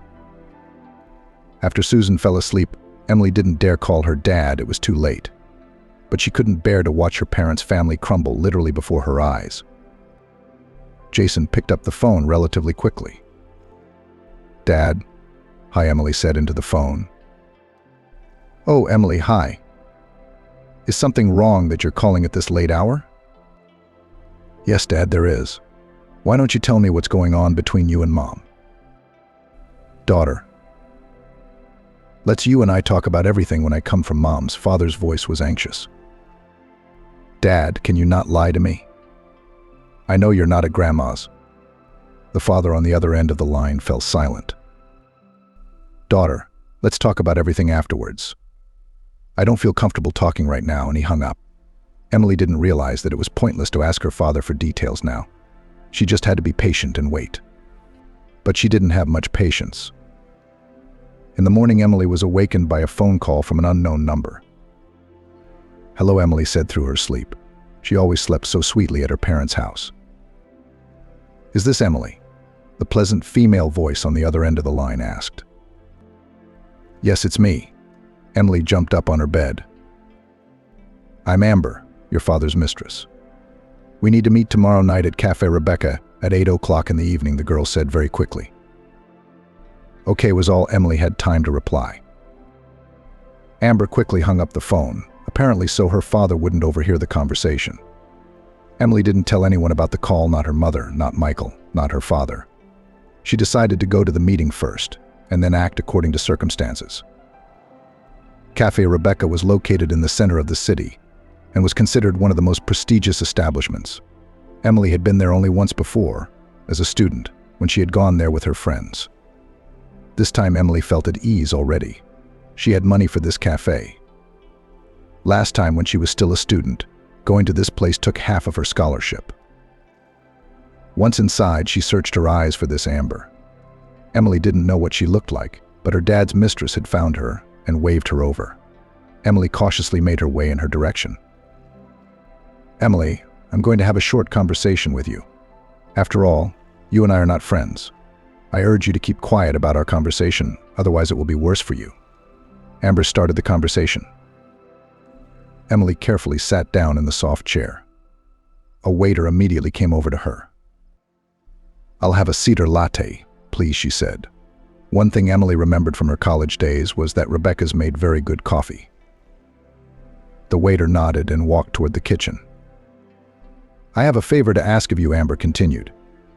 "Get off my Michael, and I'll get off your father's back." Emily didn't understand anything. "What are you talking about? And what right do you have to tell me to leave Michael?" The girl was indignant. "I have every right," Amber shouted. "You're the reason Michael left me. He met you and left me." "What the hell are you talking about, Amber?" Emily still couldn't understand what kind of nonsense this girl sitting across from her was talking about. "Before Michael met you, he and I dated. He was in love with me, and then he met you, and he turned his attention to you and forgot all about me. But I didn't let that go. I found out about your family and I got your father to fall in love with me. I had no trouble seducing him. Apparently he was so caught up in his old family relationships that he jumped on me like a hungry dog on a bone. What did your mommy do to him?" Amber laughed.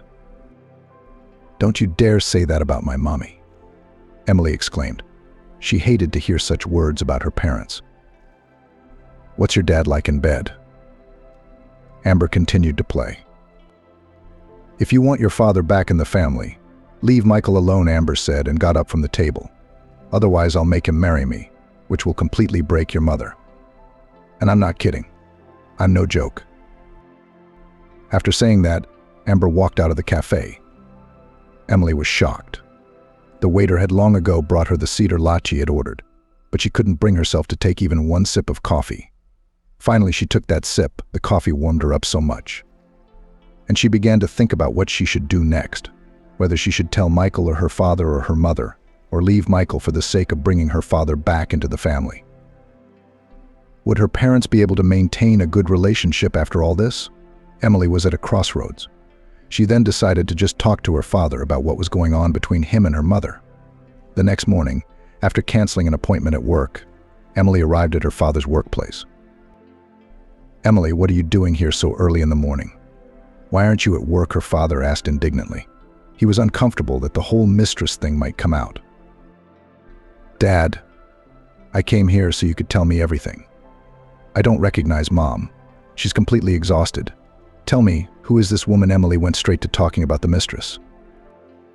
"She's a flight attendant," Jason replied nervously. "But it's clear to me now," Emily said out loud, thinking she was speaking to herself. "What has become clear to you, Emily?" "I don't get it," her father was perplexed. Nothing. "Dad, how serious is your relationship with this Amber?" "Oh, you already know her name." "Good for you," Jason said ironically. "Stop being ironic, Dad. Our family is crumbling before our eyes. How serious is your relationship with this woman?" "Honestly, daughter, I had a crush on her, but I didn't think it would go this far. Admittedly, the initiative came from her. But of course she wouldn't have missed out on a man like you, wealthy, successful, athletic, and handsome." "Dad, don't start talking about Mom. Have you seen the state she's in? Or are you only interested in your job and this Amber?" Emily was ready to explode, but held back as best she could. "I'm not ready to leave the family yet," her father admitted. "You know I have a lot in common with Susan. I can't leave it all behind like that. But I can't leave Amber either." This is when Emily couldn't take it anymore. "Daddy, don't you realize she's just using you?" the girl screamed. "Emily, calm down." Her father tried to calm her down, but to no avail. Emily burst into hysterics and ran out of the study, slamming the door loudly. She didn't get to have a frank conversation with her father. Jason was alone. He paced back and forth in his large office with his hands behind his back. He realized that this affair had gone too far, and it wouldn't be easy for him to get out of it. But what should he do? Leave Susan and go to Amber, the woman who'd made him young again? Or live out his life with his wife? He didn't know the answers to those questions, but he realized that his relationship with his daughter Emily had soured. Emily ran out of her father's office, ran to her car in the parking lot, and tried to calm down in the car. She didn't manage to calm down right away. When she was able to drive, the girl decided to go to her mother's house and talk to her. Today was Susan's day off. She was a little surprised at her daughter's sudden appearance. "Emily, why aren't you at work?" asked a confused Susan, who hadn't slept well the previous night. "And what's wrong with your eyes? Have you been crying?" Emily went straight to the kitchen. Susan, without further ado, put the kettle on. "Mom, I saw her," Emily pronounced. "Her who?" "Well, Dad's mistress. Her name is Amber, and she works as a stewardess." Susan was wary of the word mistress, but where had Emily been able to see her? "She called me on her own." Emily began to tell her story, and got upset again, reliving it all over again. "Mom, the thing is, this Amber stole Dad on purpose for Michael. Daughter, are you okay?" "What are you talking about?" Susan didn't realize if her daughter was delusional or telling the truth. "Mom, I'm perfectly fine," she told me herself. "If I want my father back in the family, I have to leave Michael. Allegedly, Michael dumped her and left her for me." "I don't get it." Susan shook her head, trying to put what she had heard in order. "Amber doesn't like Jason at all. That's what I'm telling you right now. She'd gotten involved with him to get back at me. And Jason fell for it. But she's beautiful, young, well-groomed, and she's got a lot of nerve. She told me that I had to leave Michael, and then Jason would come back to you." Susan was silent. She finally got the full meaning of what she had said. "I have a counter question. Do you think I'd want your father after all this? And how disgusting. Jason falling for some young girl, betraying me, betraying the kids. Emily, do you have to move on with Michael? You have to make your own destiny. And if you love Michael, then by no means sell your love. Don't leave him for this Amber. If Michael is with you now, then he loves you." Emily, hearing these words from Susan's mom, walked over to her and hugged her tightly. "Mommy, but I feel so sorry for you. Can you survive such a betrayal?" "I can. For your sake, Anthony, I can do anything and survive it," Susan replied. The women were unable to continue the conversation further, as Emily's younger brother Anthony came in from practice. He was still a high school student, finishing 11th grade this year and preparing to go to university. "Hi, little brother," Emily said the phrase in a deliberately cheerful voice. "Anthony doesn't need to know anything." "Hey sis, why aren't you at work?" "I'm working the second shift today. I just stopped by to see you and Mom." Emily and her mom decided to talk next time. Emily went to work. Michael. She decided not to say anything yet, but she wasn't planning on leaving him either. Amber called Emily 2 days later, though. "So, Emily, are you going to leave Michael alone?" "Mistress, she's never been treated with ceremony. Remember, I will never leave Michael alone. And you stay away from my father after all." "I won't. I'm going to make Jason leave your mother, and I'm going to leave her with nothing." "You little bitch," Emily almost shouted into the phone. "But you'll never get away with it, no matter how hard you try," and the girl herself hung up the receiver. Her hands were shaking from the vile words she had just heard. 2 days later, Jason didn't come home for the first time. Emily had been told about it by his mother. A week later, he told Susan he was leaving her for someone else. He couldn't hide it anymore. "Susan, thank you for all the years you and I have been together. Thank you for the kids, for Emily and Anthony. They're wonderful. But I'm sorry I met someone else," Jason said. It was hard for him to say those words. He'd been thinking about them for a long time. But Amber had forced him to leave his family. She'd blackmailed him into losing her, and he'd grown attached to her and couldn't live a day without her. After saying that, Jason went up to his bedroom to pack his suitcase. He did so quickly, and on his way out he added, "I'll file for divorce myself." When he left, Susan let the tears fall. In her opinion, it was the end of her family, which she had so lovingly created all this time. But somehow life had to go on. Susan stood by Emily. Amber, learning that Emily wasn't going to leave Michael, freaked out and decided to act out to spite her. Daily, she told her lover Jason to leave the family. "Jason, when you leave that Susan of yours and come to me so we can have a full family. I'm going to have a baby for you," Amber told Jason. His mistress took him in her affection, and Jason gave in, plucked up his courage, and told Susan the truth. And Amber rejoiced. After Jason came to her for good, she'd pictured Emily. But the reaction of her powerlessness, her anger at her father for abandoning her mother. But it was Emily's own fault. Amber had warned her. Emily chose not to retaliate against Amber. Spent all her free time at her mom's, which is exactly what her loved ones wanted. Amber, not seeing the wounded response at all, decided to move on. She wanted Michael too, and she didn't need Jason. Michael was her target. So she needed to set up a meeting with Michael. Amber and Michael worked for the same airline. Michael was a co-pilot at first and flew in the allotted hours and proved himself to his superiors in an extremely positive way. He became an aircraft commander. Amber worked for the airline as a flight attendant. She liked Michael immediately. In general, Amber had a love for pilots since childhood. She could not explain it in any way. But she read novels in her youth. For some reason, she imagined her soulmate was a pilot and no one else.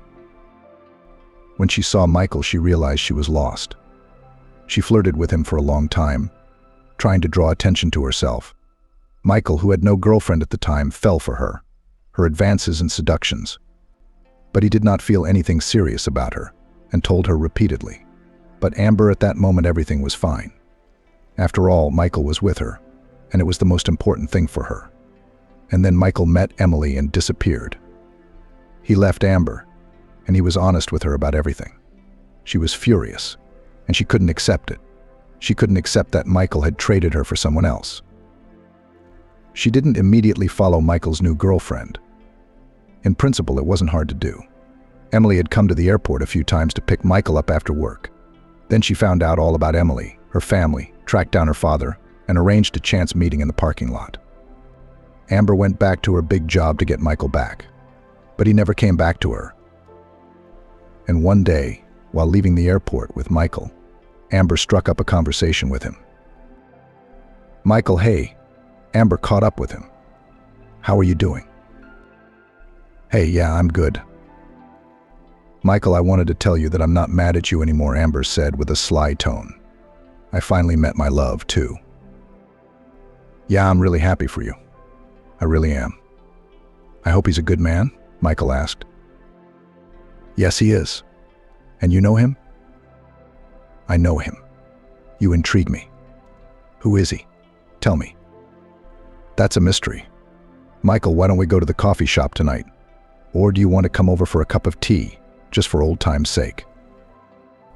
Amber needed to lure him into her web. She had a plan in her head. Michael gave it some thought and agreed. Shall we? I'm not in any hurry right now. Emily's on shift till tonight. Oh, great, to our favorite coffee shop like we used to.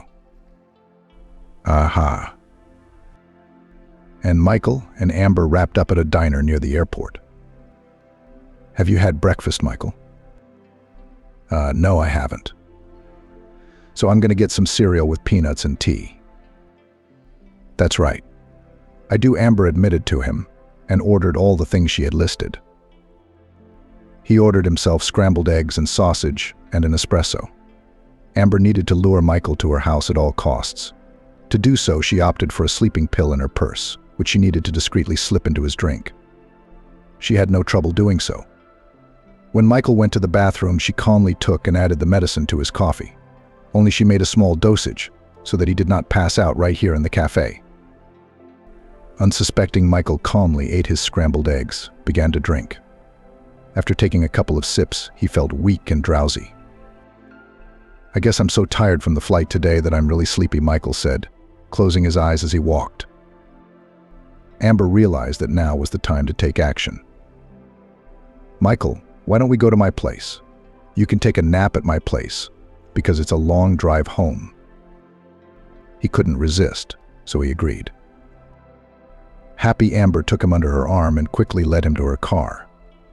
As they drove, Michael fell asleep. She had to work hard to wake him up when they arrived and could barely get him up to her. When she got Michael into her apartment, Amber took him into the bedroom, took off his shirt, and covered him with a blanket. Then she undressed herself and lay down next to him. Amber did all of this so that she could take pictures of them lying in bed together and doing well. Those pictures were safely taken. There was no Photoshop needed. Everything looked so realistic that even a simpleton would believe it. After that, Amber got out of bed, changed into her house clothes, and lay down on the couch. Jason was on a business trip. There was no need to fear that he would suddenly come home. Michael woke up 4 hours later. He couldn't realize anything at first. Where am I? He whirled his head around, trying to figure it out.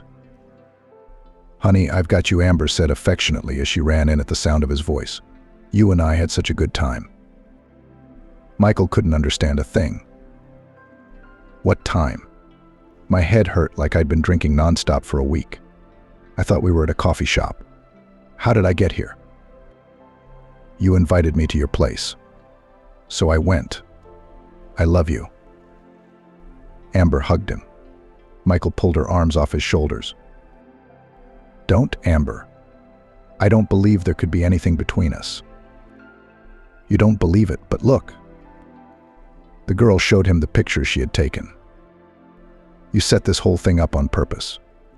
You lured me to the cafe to slip me something. Michael couldn't believe the veracity of the pictures Amber was showing him. Michael, it was your initiative, and I just went along with it, Amber replied. Don't you ever send those pictures.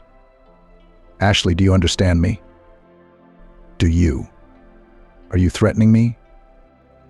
No, not yet. I'm just warning you.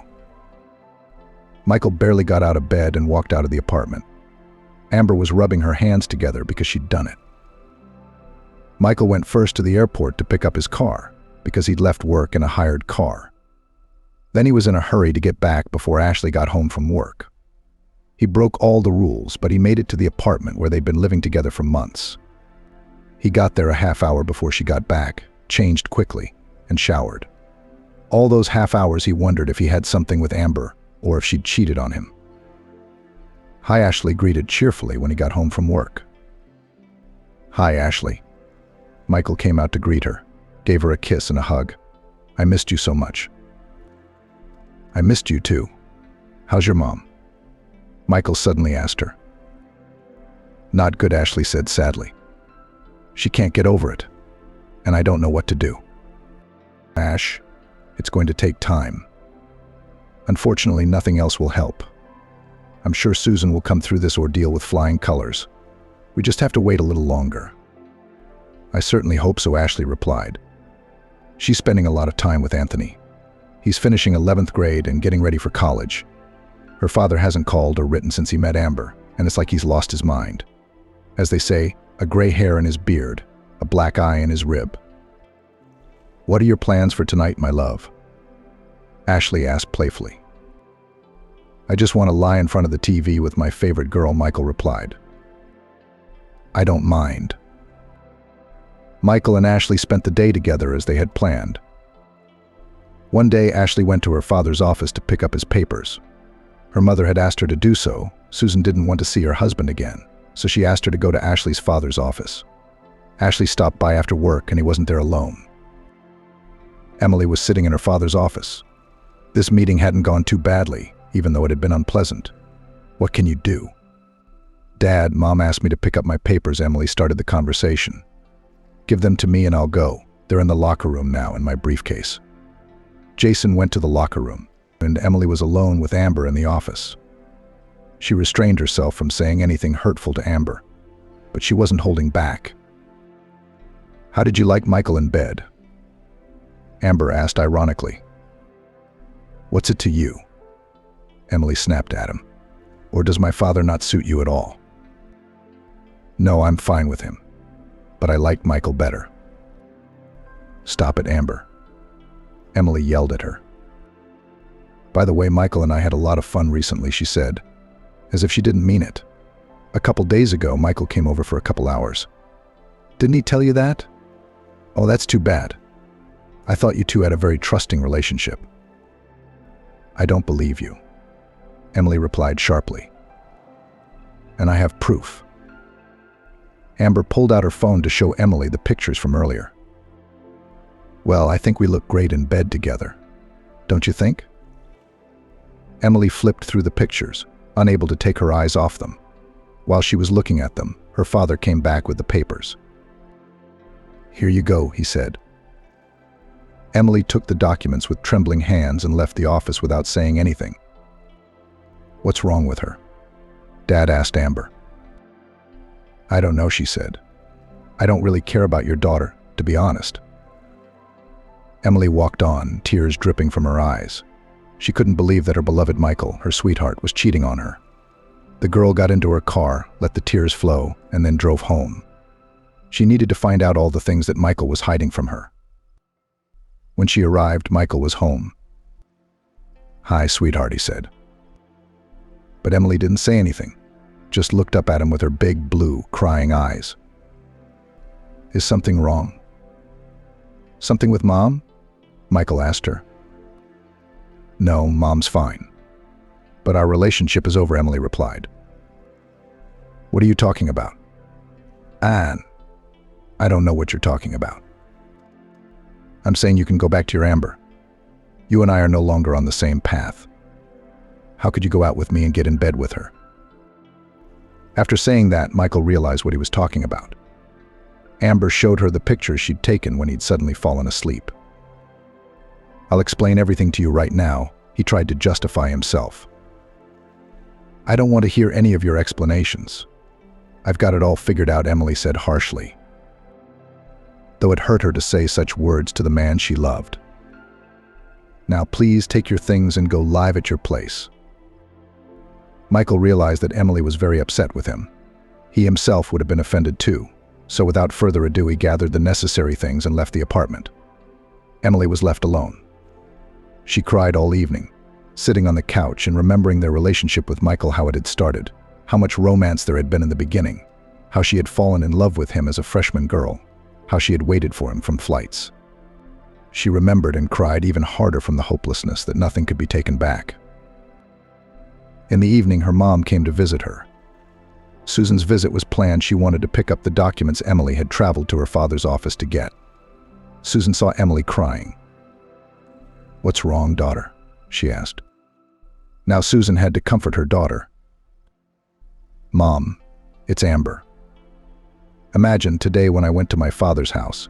She showed me pictures of her and Michael in bed. It was a few days ago, Emily said, sobbing. She felt sorry for herself. Are you sure it's not a montage? Susan asked. Just knowing Michael and his attitude toward you, I can't believe it. What did Michael say to that? And I did not listen to him, said the daughter. The picture was enough for me. But you can't do that. You always have to hear 2 points of view. This Amber's interest is clear to me. She wants Michael back any way she can. She even went through Jason, but she realized she didn't get her ex back.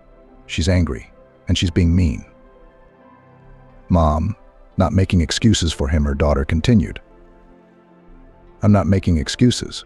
That Amber is an asshole, and she needs to be dealt with in her own way, Susan said firmly.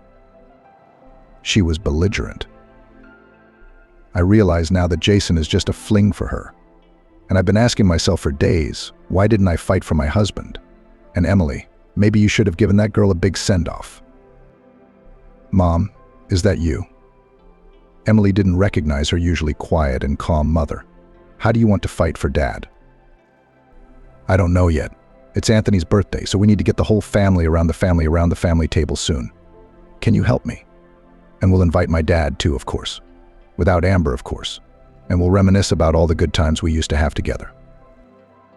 Mom, I don't know what it'll look like, but I'll help. Emily nodded. Her resentment toward Michael had been put on the back burner for now. Emily spent all her free time preparing for her brother's birthday.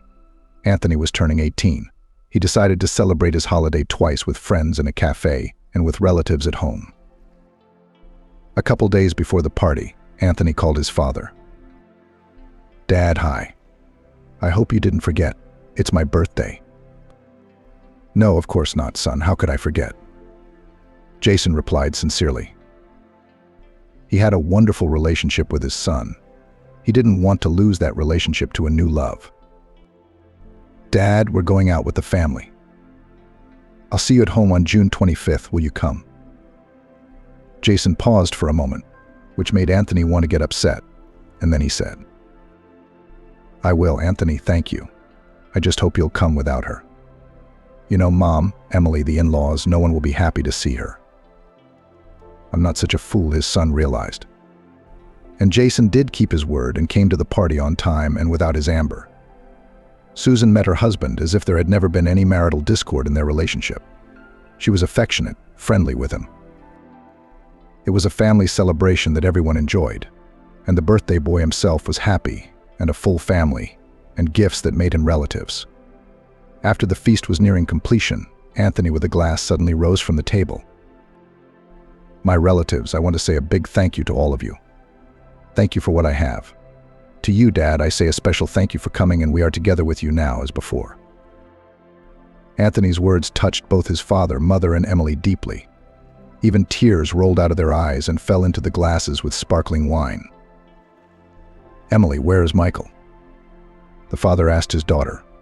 He didn't know they were in a fight and Michael was on a flight. She had lied to him. She didn't feel like telling her father the whole story right now at the party. The family and friends slowly began to disperse. But Jason, after drinking a little wine with Susan's brother, didn't want to leave. Dad, why don't you stay home tonight? Suggested Emily, who wanted to annoy Amber. Dad didn't refuse the offer. He was glad he did, because he would have been too embarrassed to ask to stay over. He and Vitaly sat outside that night. Jason went to his and Susan's bedroom, as was his habit, and only when he lay down did he realize that he had done something wrong. But Susan didn't kick him out, but decided to use her mistress's methods. As soon as Jason fell asleep, Susan took a picture of them together. All night Jason's phone was ringing off the hook with missed calls.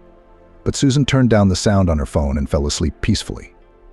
She was furious that Jason wasn't answering her.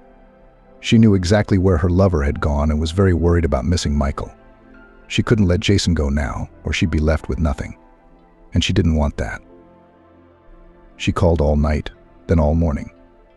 Jason woke up around 0800 and grabbed his phone and saw about 30 missed calls from Amber. He immediately called her back. So where were you all night? My son's birthday party ran late, Jason said. Amber answered with a look of displeasure. I fell asleep on the couch in the living room. Jason lied. I'll come over and explain everything. Jason hadn't even had breakfast, leaving his former home. Susan had sent the pictures from the night before to Amber through Emily right after her husband left. Amber got those pictures and was just furious. As soon as Jason walked in, she gave him a huge scandal. He didn't confront her. He had a headache. He drank a cup of coffee with a hangover and drove to work. He didn't have the energy for a fight. He wasn't sure if he wanted to spend the rest of his life with Amber. Meanwhile, Emily's mom insisted that Emily have a serious talk with Michael. You're the master of your own destiny, Susan told Emily. And if you want to live the rest of your life with him, talk to him. Tell him the truth about Amber. Tell him that she is now your father. Michael, on the other hand, is still in the dark about who Jason and the mistress are. We need to untangle this snake pit. And who's going to do it if not you and me? Over breakfast, they began to spend many a night at my parents' house. Michael calls you, Susan said. Yes, every day. But I don't answer the phone. I think he betrayed me. What if Amber set this whole thing up on purpose to break you two up? You have to meet him. Emily thought about her mom's suggestion for a long time. On the one hand, she really wanted to meet Michael. She missed him so much. But on the other hand, she immediately remembered those nasty pictures, and she didn't want anything else. But the meeting presented itself. Michael was waiting for Emily at her work. We need to talk to you right away, he said. This can't go on much longer. I have to explain everything to you. Without speaking, he took Emily's hand and led her to his car. She didn't resist. In her subconscious, she was looking forward to this meeting. I owe you an explanation about these pictures, Michael began. Yes, they were taken at her house. But I honestly don't remember when. One thing I do remember is that Amber and I were leaving work after a hard shift. She invited me to a coffee shop near work. Since you were working through the evening, I agreed to sit for an hour and have breakfast. And after I drank the tea, it was all a blur. I don't remember how I got into her car. I don't remember how I ended up in bed at her place.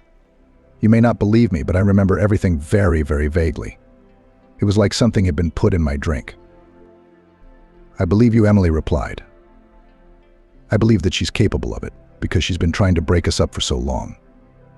And your biggest mistake right now is that you didn't tell her that Amber is your ex-girlfriend, and she wants you back so badly. Michael, hearing those words, turned sharply toward Emily. How do you know that? Amber told me. You know that Amber and Daddy's mistress are the same person. He couldn't hide his surprise. But how? So your dad is dating my ex-girlfriend? Yeah, that's right. But that's not all, Michael. Your ex-girlfriend Amber specifically started dating my dad Jason to get back at me. I went out with her, and she told me in no uncertain terms to dump you so she'd leave my dad alone. But I didn't, as you can see, because I love you. And that really pissed her off. So she decided to set me up with pictures of you. But that doesn't mean that nothing happened between you two. I mean, it doesn't, Emily said. Michael, I swear to you that nothing happened between me and Amber. At least not while I was in my memory. Yes, I do, Emily said affectionately. But why didn't you tell me earlier that you knew all about Amber? I didn't want to involve you in the family squabbles, she said. Does your father know about Amber? Did she go out with him on purpose? No, no one's told him that yet. I want to tell him, but I just need him to hear it from Amber. He might not believe me. Then we'll build on that, Michael suggested. Let's get Amber out in the open. How do we do that? Emily asked again. You need to meet with her again, but record the entire conversation. I'll call her now and make an appointment, Michael suggested. Emily nodded. There was one number in her phone book. She found it, called it. It rang. Hello, Amber answered. Amber, this is Emily, Michael's current girlfriend. Remember when we met you at the coffee shop? Yeah, of course I remember. I'm going to be your stepmom soon. Amber said into the phone. Amber, if your offer to dump Michael still stands, I'm in. But we need to meet again and talk things through. I need assurances, Emily said into the phone. I'll never give up on Michael, so it's on. Do you want to meet? Well, let's do it tonight at 8 p.m. at the same place, Amber suggested. Okay, Emily replied. Well, that's half done, Michael said as Emily hung up the phone after talking to Amber. Yeah, but I'm so scared to do all this, like I'm going to betray you tonight, she added. Don't be afraid of anything, Emily, I'll always be there for you. Trust me, Michael said and leaned in to kiss her. Emily did not resist for the first time in a long time. After that conversation, they drove to the apartment where they had lived together before their fight. Emily began to get ready to talk, as it was already 4 o'clock. I could take you to a coffee shop, Michael offered, but she declined. Emily was afraid that Amber would notice him and not believe that the whole situation was real. Finally, evening came, and Emily drove to Boston in her car.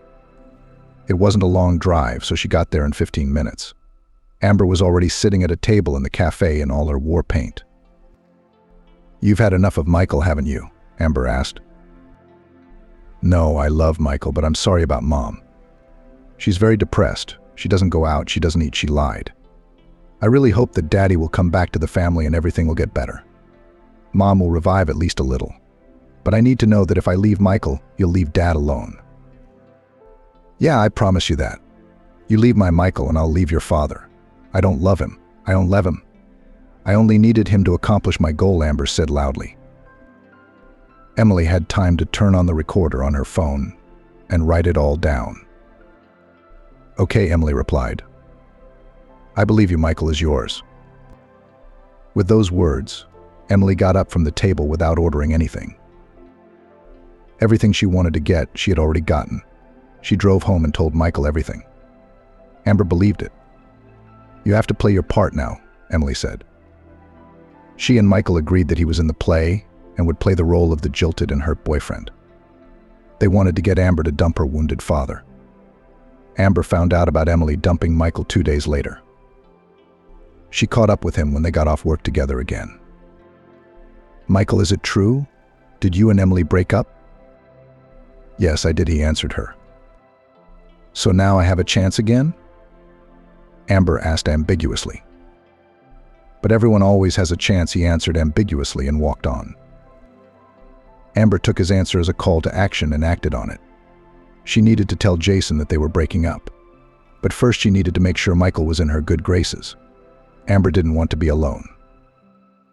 One night, Amber called Michael, and he was at Emily's at the time, but Michael answered the phone. Hey, why don't you and I get together? I've missed you. He paused for a moment, then agreed. All right, let's go to a coffee shop near your house. Emily didn't like hearing that, but Michael reassured her. Emily, honey, but just be patient. As soon as we get Amber out in the open, we'll get you married. We have to get your father out of that stewardess clutches. Michael began packing for his meeting with Amber. Emily let him go with a heavy heart. What kind of girl would send her favorite guy to meet her ex-girlfriend? And a very attractive one at that. Michael arrived at the cafe. Amber arrived about 5 minutes after him, walked up to him and gave him a hug and a kiss on the cheek. Michael, I missed you so much. The test was a given, Amber said. And I missed you a little too, Michael added a little later. I was told you grieved after me. And not for long. Did you find a new boyfriend quickly? She faltered, but she had to answer something. Yeah, it was just a fling. I thought I told you about him. An older man just bored with his boring family life, got attracted to me. I'm bored with him. We have very different interests. Interested in you, or did you seduce him? Michael clarified. Michael, but let's not get into that. I'm way past that stage of my life. I'm going to tell him today that it's over between us, even though he's so attracted to me. But I want you and only you, and I'll talk about it 1,000 times. But I can't promise you anything serious. I've just been dumped, and I'm disappointed in every woman in the world right now. Trust me, I can prove to you that not all women are assholes. There are some decent ones. We'll see about that. First, you need to break up with your current boyfriend. I'll do it tonight, Amber replied. Michael and Amber sat in the cafe for about an hour and a half talking about nothing. Michael was once again convinced that Amber wasn't right for him. She was too empty for him. Amber told Jason some unpleasant news that evening. "Jason, we have to break up," she began the conversation. The man had had a busy day today. He hadn't eaten most of the day. He hadn't waited for dinner from Amber either. "Amber, what the hell are you talking about?" he said. "I'm tired as a dog today. I'm hungry, but there's nothing at home. You were home all day yesterday. Why didn't you at least boil some borscht? And now you're telling me you're breaking up with me." "Jason, I'm not kidding. I want to break up with you." "I mean it," Amber added. "What's the reason?" the man asked sternly. "I don't love you. I don't feel like you're my man. So I'm asking you to get out of my apartment today and tomorrow." Jason, these words really hurt him. Had he, at almost 50, lived to be dumped by a young girl? "Didn't I give you enough money?" he asked. "It's fine," Amber replied. "But you're not my man. I'm sorry, I don't want to get into this anymore. I'm tired." Amber left the bedroom where the conversation was taking place. Jason immediately packed his suitcase and left the apartment. He had nowhere to go back to. He wasn't going straight to Susan's house.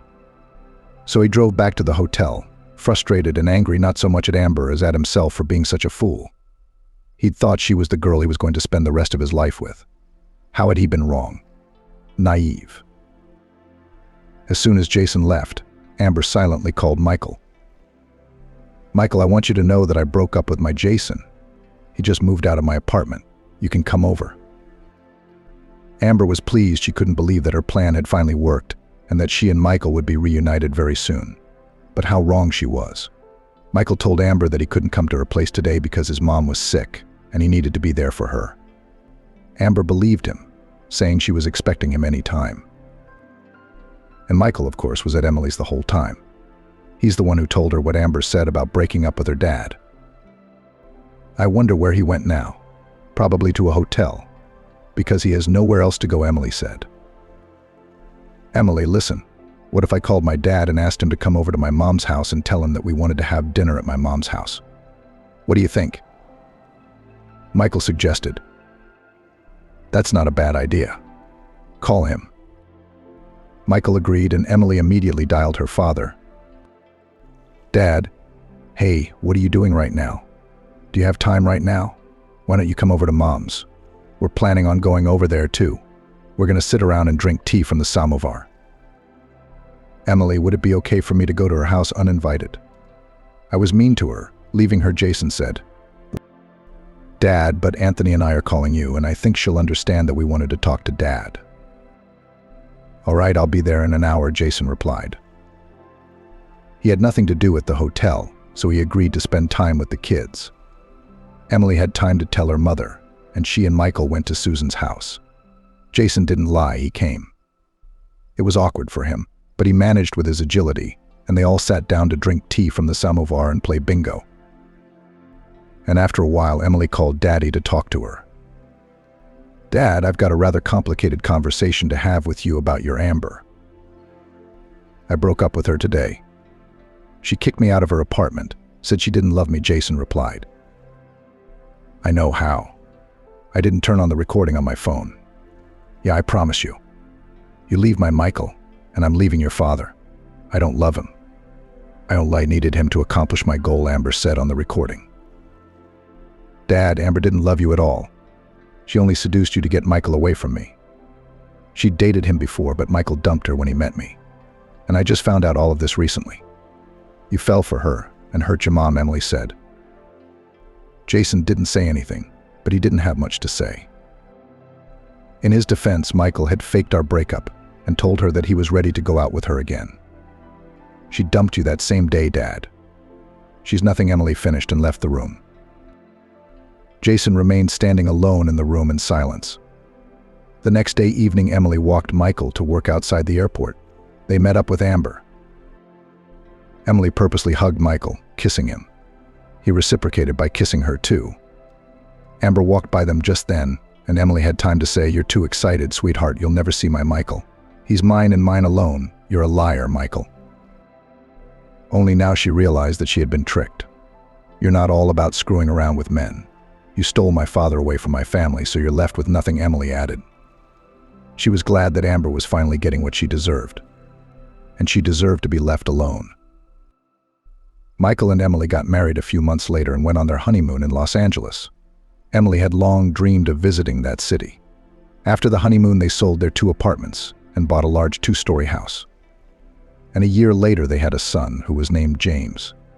Emily was on maternity leave, and Michael continued to work as an airplane captain. Susan, mother-in-law, not immediately, but accepted her daughter-in-law into her family because she had no choice. Emily healed Susan's knee, for which she was also very grateful. It took Susan a while, but she forgave Jason, who had apologized to her 1,000 times and asked for permission to return to their family nest. Susan accepted him back and tried not to remember everything that had happened between him and his mistress Amber. In fact, Amber's name was avoided in this family. Too much emotion had been stirred up by it so far. Anthony, Emily's younger brother, graduated from high school and entered the Massachusetts Institute of Technology. Amber quit her job at the airline where she and Michael worked together and left town for good. Their mutual acquaintances talked about Amber meeting her love and getting married too. But most importantly, she no longer bothered Emily, Michael, or Jason and Susan with her presence.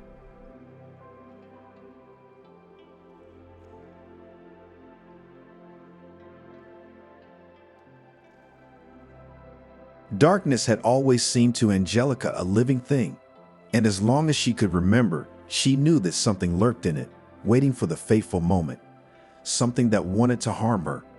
"You are quite big now," her mother said to her, putting her to bed for the night and carefully adjusting the blanket. "Don't you realize there's nothing there?" "It's all right here, silly," her mother said, tapping Angelica's forehead affectionately with her finger. "Come on, grow up soon and nothing to be afraid of." On this inclement, thunderous night, standing in front of the window, the girl remembered her mother, who was gone a little more than a month ago. The still young woman had faded away in a matter of weeks after doctors had told her she had cancer. How had they looked it up? Nobody knew. Just Angelica's mom thought that fatigue is from work, from household chores. And now her daughter is all alone. Wrapping her arms around her shoulders, she pressed her forehead against the cold glass and stared into the darkness, the first floor of the house, and it seems that there, beyond the window, the abyss. It was well past midnight on the clock, but Angelica didn't even think about going to bed until the footsteps, the fumbling of her stepfather in the next room, were hushed. He was drunk again, and when he was drunk, Angelica was almost more afraid of him than of what lived in the dark. In fact, John had demanded that she call him Daddy from the very beginning as soon as he entered the family 4 years ago. But Angelica had never uttered the word for him. Yes, she didn't know her real father. Her mother had never told her anything about him, but John, never could he be a real daddy to her. And no amount of candy and toys and sweet words about how much he loved his girl could change that. And when he tried to give her a kindred hug, Angelica felt the grip of a snare. Angelica learned about snare, by the way, early because her grandfather kept one in his collection of antiques. Grandpa had his own room, and it always seemed to Angelica a cave of treasures. What wasn't there?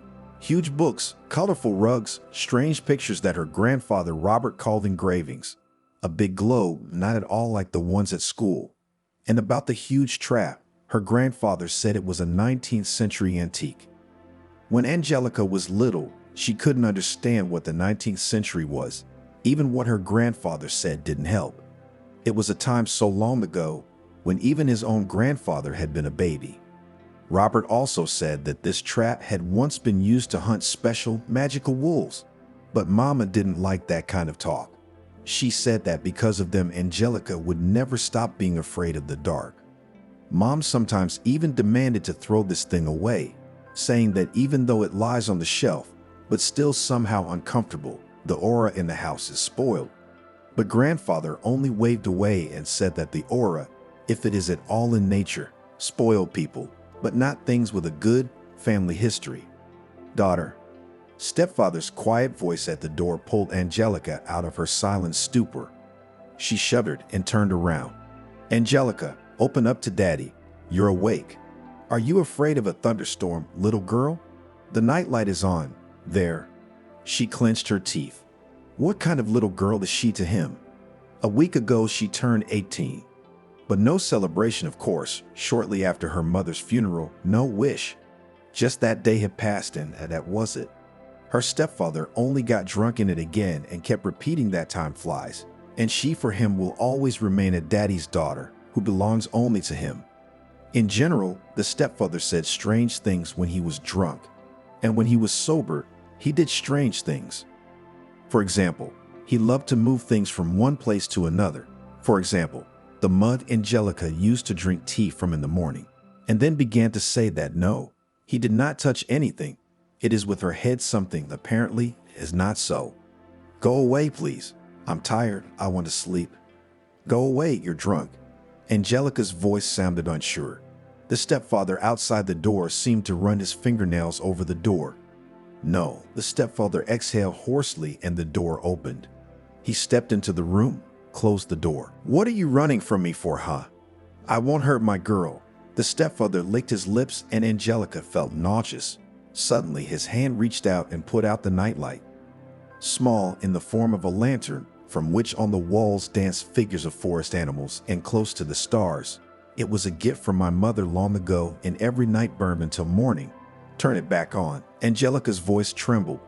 She couldn't bring herself to move from her seat. No, it wasn't completely dark in the room after all. There were lights burning in the yard, and the lightning seemed to strike without ceasing. But the disappearance of the source of warm, soothing light struck a whiplash on her nerves.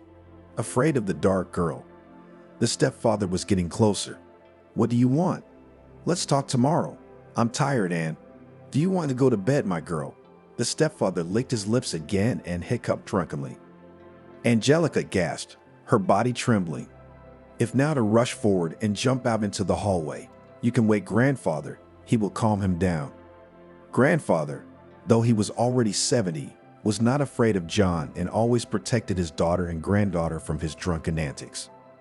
Except that the stepfather was ahead of Angelica and rushed first, right at her. He dug into her shoulders, pressed her against him, turned her around and pushed her onto the bed. Her scream froze, not breaking through the sweaty hand clamped over her mouth.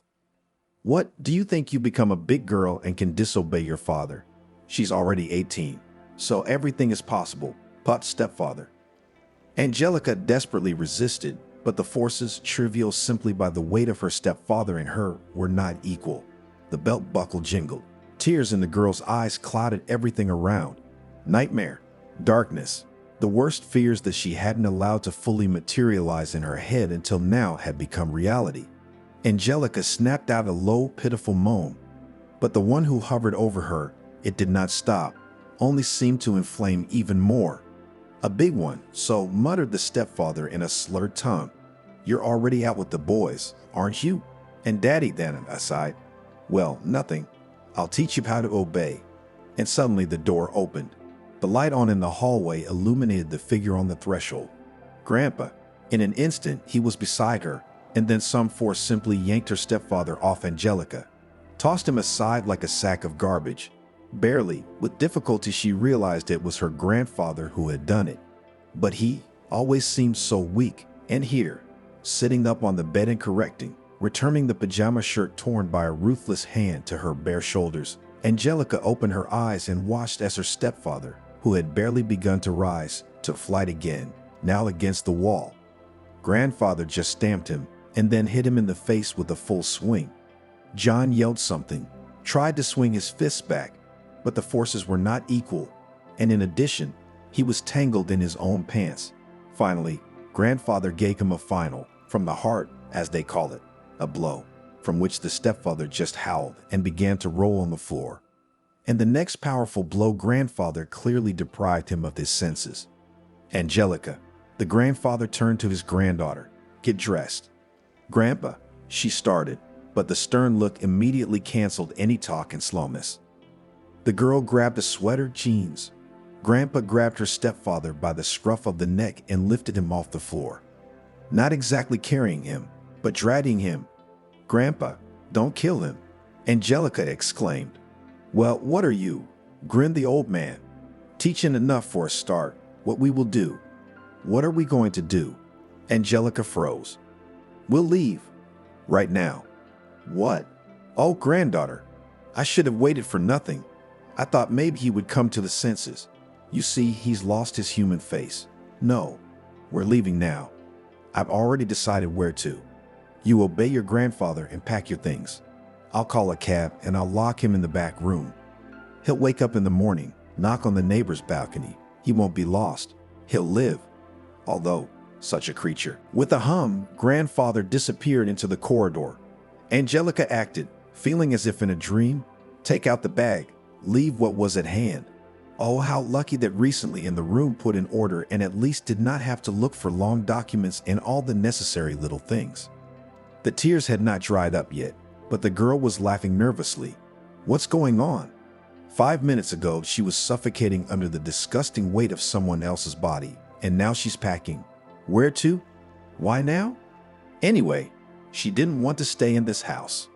Mommy, you're gone, the girl whispered and slammed the desk drawer shut, grabbing her mother's last but most precious box. It was an antique, carved thing, in which she kept memorable little things different, as she herself said. And when Angelica was just a little girl, she loved to play with them, going through them as if the contents of a treasure chest. Ready, Dragonfly? Grandpa's back. Far away in the apartment, there were drunken shouts of her stepfather, who had apparently already come to his senses and was pounding on the door, locked in the room. Instead of answering, Angelica nodded. She went out into the corridor, then to the landing.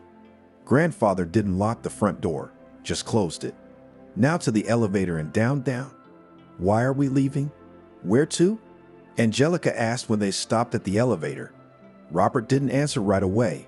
He opened his umbrella to hide himself and his granddaughter from the rain, then stretched out his hand and caught the cold stream of water in his hand and hummed, rubbing it between his fingers. He'd been thinking about it for a long time, about how it couldn't go on like this. Robert was silent when his daughter Celine decided to get back together with John. She decided, as she said herself, tired of being a woman alone. I brought up Angelica. She will be an adult soon. She will leave and what? I will be all alone then, she said indignantly and at the same time justifying herself. Yes, I made a mistake. I made a terrible mistake. My whole life was damaged. But what am I to do now? To be alone till death? Daddy, who needs me like this? There are so many young men, and here's a stranger's child, and even stranger, with strange things. No, John's not the best man in the world, but if he isn't, I'm afraid this is my last chance. Robert didn't argue. He kept the family together for so many years. I mean, he denied his daughter the right to a private life.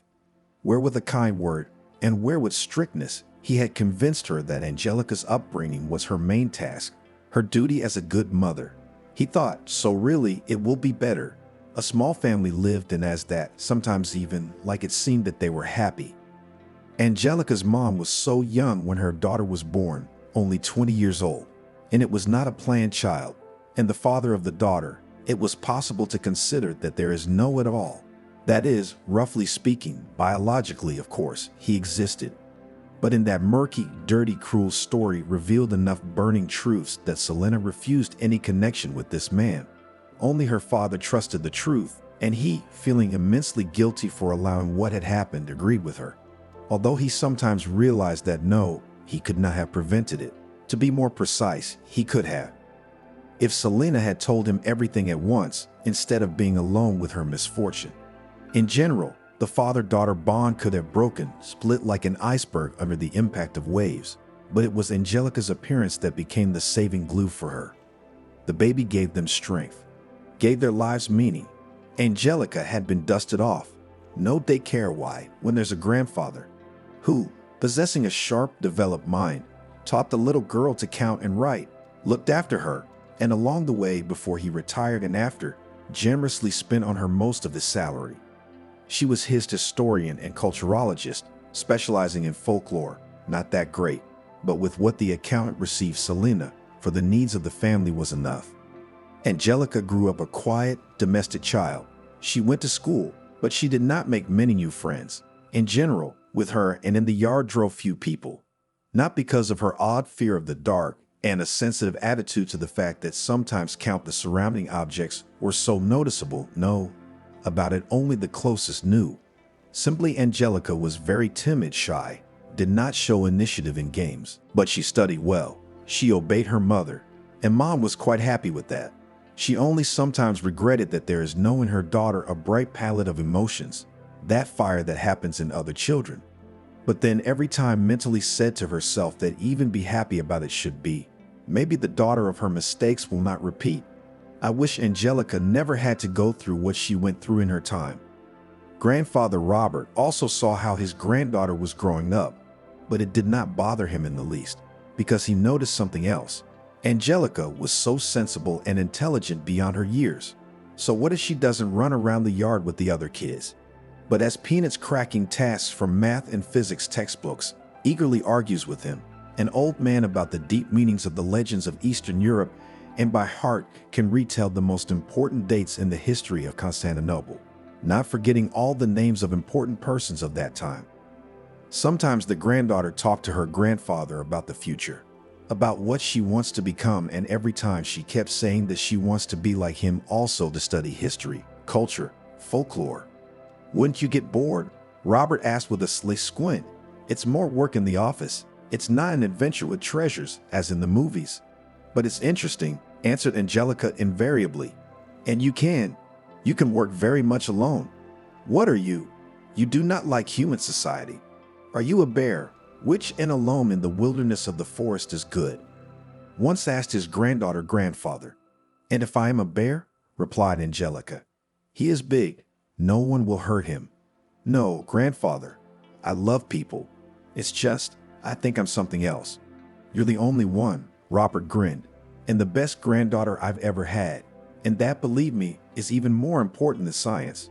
And even if you become a fool and forget your alphabet and your name, I will always and always love you. Much later, looking back, Robert thought that he would not have allowed that Selena got together with John. But as if an evil fate, then Robert spent almost 2 months in the hospital, first finding himself there with pneumonia, and then, on the eve of discharge, had a heart attack. And when he returned to the apartment, it turned out that Selena not only brought a man, but also had time to sign with him. And she was determined that this was her last chance at womanhood, and she demanded that John be registered in the apartment. She said that if she didn't, she'd leave. She'd pack up her things and her daughter, and she and her husband would leave. Robert, with a broken heart, agreed to everything, but he kept an eye on his son-in-law. Scolded him when he drank in the first years. John as if obeyed. He worked, however, in different places, then a loader, then a guard at the warehouse. But Selena blossomed with him. She started wearing makeup and dresses, cooked a delicious dinner for the return of the spouse because she worked near the house and had time to patronize. Selena never tired of talking about how happy she was. Robert, after his illness, when one led to the other, suddenly began to feel guilty. That because of the long-standing fatal disobedience of his daughter and a keen desire to take care of his granddaughter, condemned Selena to a lonely woman's life. Robert had repeatedly told John that he was a stranger here and had no right to bring up Angelica, in general should not get too close to her. What are you going to do to me, old man? John snapped at him. You yourself will fall apart soon. You don't get out of hospitals. Actually, that was only half true. Robert was really old. He tried to take care of his health.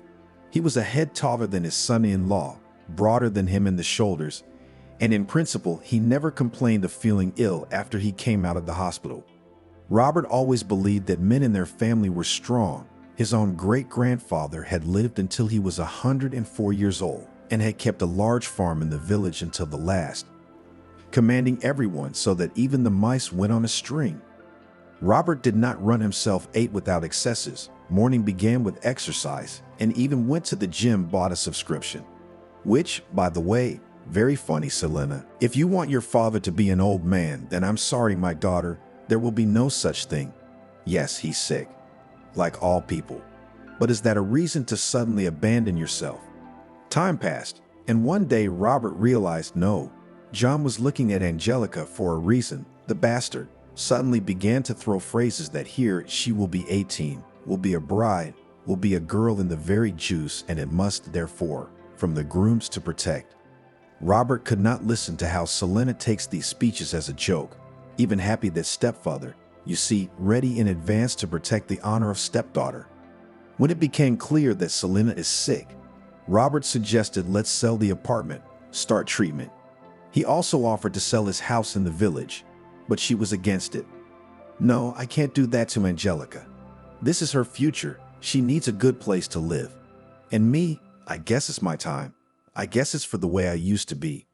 Robert felt like hitting her for the only time in his life, just to slap her so she'd come to her senses and stop talking nonsense, because he'd long ago decided for himself that what had happened wasn't Selena's fault. She was just too young. She didn't go to anyone for help. They could have just left, fled to the city, and then. After his daughter's death, the only reason Robert didn't collapse into the black abyss of despair was because he knew Angelica needed his help. He realized that with John further to live under the same roof they cannot. He was not ashamed to drink at home, and on all attempts to talk shouted that he was in grief and in general he was registered here. Robert decided to do otherwise, to move out, taking Angelica with him of course, and then already sell the apartment. Slowly began to learn everything, and the place where to leave, prepared. But here's how it all turned out, that I had to hurry. And now when they were standing at the entrance, all these events and decisions of the past flashed before their eyes. Grandpa, where are we going? Maybe we should go back in. Okay, Dragonfly, listen to me. Robert turned to his granddaughter and put his hand on her shoulder. I thought I'd tell you everything later, well, as it is now. We can no longer live with this man. You yourself, a big girl, should realize what he's like. I'm an old man, of course, but I'll take care of you. There's a place where we can stay while we decide everything. We'll leave town. Grandpa, what about it? I have to prepare to enter next year. What about me? There's a library in town. Angelica did not realize that her thoughts were occupied with such trivial matters of the future, but they rose up in her mind like a barrier protecting her from the aftertaste of the attack. You will, Robert answered. The time is September. You'll have plenty of time to get ready for admission. I'm sorry, Dragonfly, he added more quietly. I should have taken you away earlier.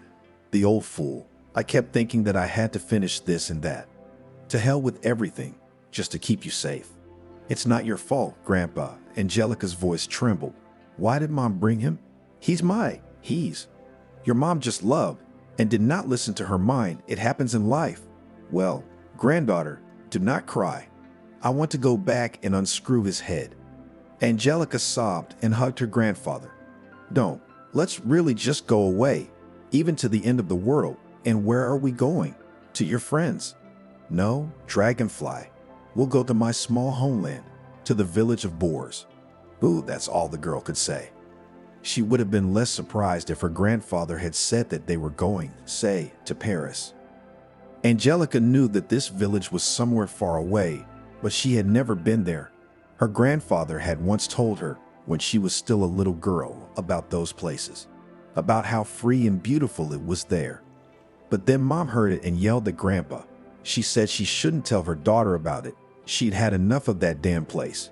But it was such vague, ancient memories, and Angelica did not ask anything about it now. The abominable attack of her stepfather had put the girl into some sort of trance. She was now ready for anything, just to be away from here.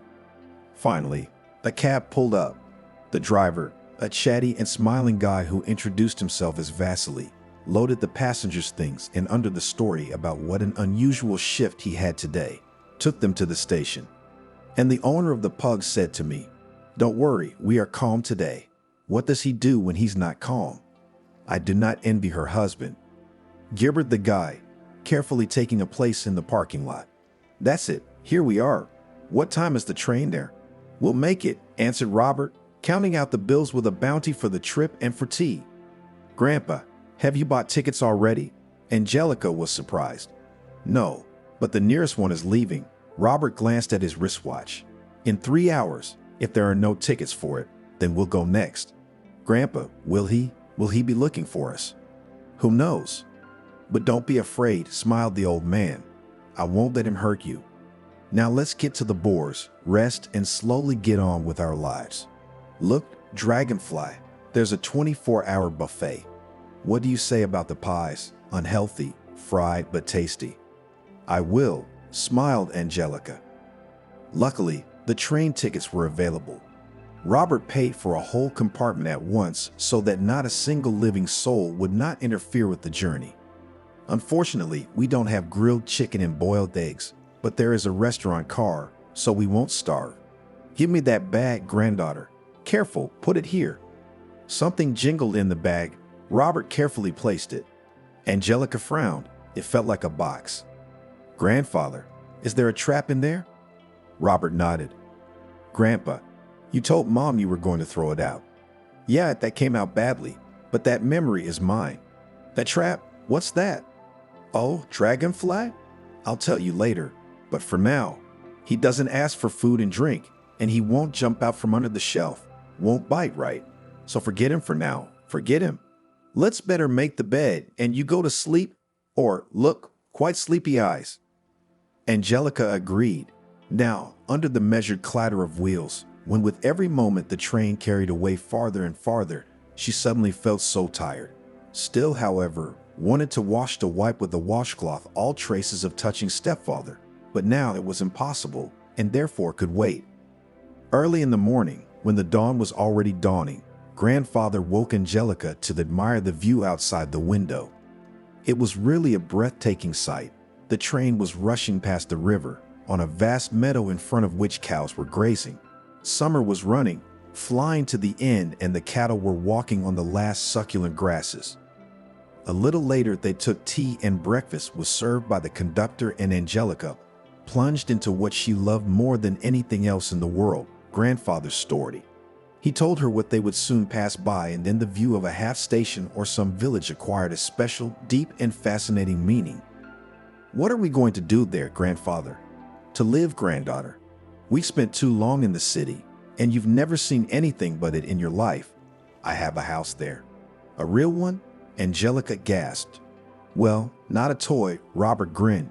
It was built more than a century ago. It has a solid piece of land. True, almost everything stood unattended. What do you mean, almost? Well, there were people to keep an eye on things so they didn't fall apart. But all in all, we'll live in a wilderness, granddaughter. But believe me, that's what will do our hearts good now. The road took a long time. Sometimes we went out at small stations to stretch our legs. And also grandfather always bought something to fried seeds or homemade dry fish. Angelica tried it all with apprehension and even tears. Mom would not approve cooked by unknown person, unknown in what conditions.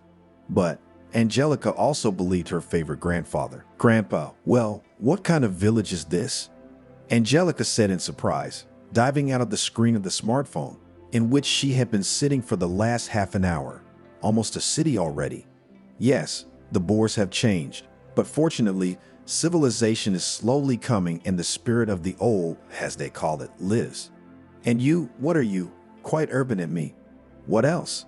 Angelica shrugged her shoulders. Ed, that's what I mean. Consider, the real life has not seen. No, I should have been more determined and at least sometimes to bring you. Look, and would not have grown up such a boo. Sending her grandfather a smile that understood his joke, Angelica returned to the information she was studying. In general, it was very interesting. The first settlements on the place of Kabankiki appeared at least 400 years ago, and still in these parts remained a lot of architectural monuments of the 19th and even 18th centuries. The house of the merchant Volko, now turned into a museum, where the objects of old times and some archaeological finds were demonstrated. Not far from the village, the reserved territories began, and probably, as it was said in one of the articles, it was the proximity of truly untouched nature that explained the fact that the forests were not reserved, but the most ordinary, almost adjacent to the Kabankiki, were so unmodern. In other words, they were happy in the proper seasons with an abundance of berries and mushrooms, and there were also all sorts of animals, hares, martens, and even moose, and someone said wolves. In the latter, however, the journalist who wrote the article doubted very much and specified that wolves had not been officially seen in these parts for 100 years, so that all these stories were no more true than the rumors about werewolves that had been going around in Kabankiki for ages. Grandpa, "Is there a fence at our house?" Angelica suddenly asked. "There is a good fence. It's good enough to keep out strange cattle. Are the doors and windows locked?" "Why do you ask, granddaughter? Are you afraid of robbers?" Playing mysteriously with his eyebrows, grandfather asked, and Angelica smiled involuntarily. "It's just that we will live alone. Don't be afraid. Outside bandits don't climb there. Thieves too in Kabankiki. There are no for about 30 years. Why? If you know too much, the Martins will take you to the forest." Grandfather said something incomprehensible and wagged his finger at his granddaughter. Angelica shrugged her shoulders and changed her occupation, though she had few people who could be called friends in the city, and it was necessary, of course, to inform them that she had left. At last the train stopped. The usual fuss began to take things, check that nothing had been forgotten and come back for what had been forgotten.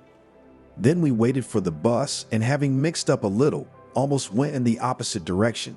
In short, by the time we finally reached Kabanchiki, Angelica felt tired.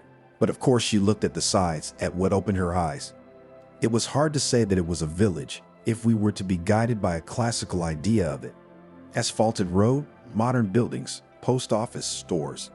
In the distance could be seen the roofs of solid such houses. Robert explained that it was squeezed into the territory of Kabanchiki Cottage Village, like a cottage, but with a considerable number of such properties in which they live all year round. But soon all this was left aside.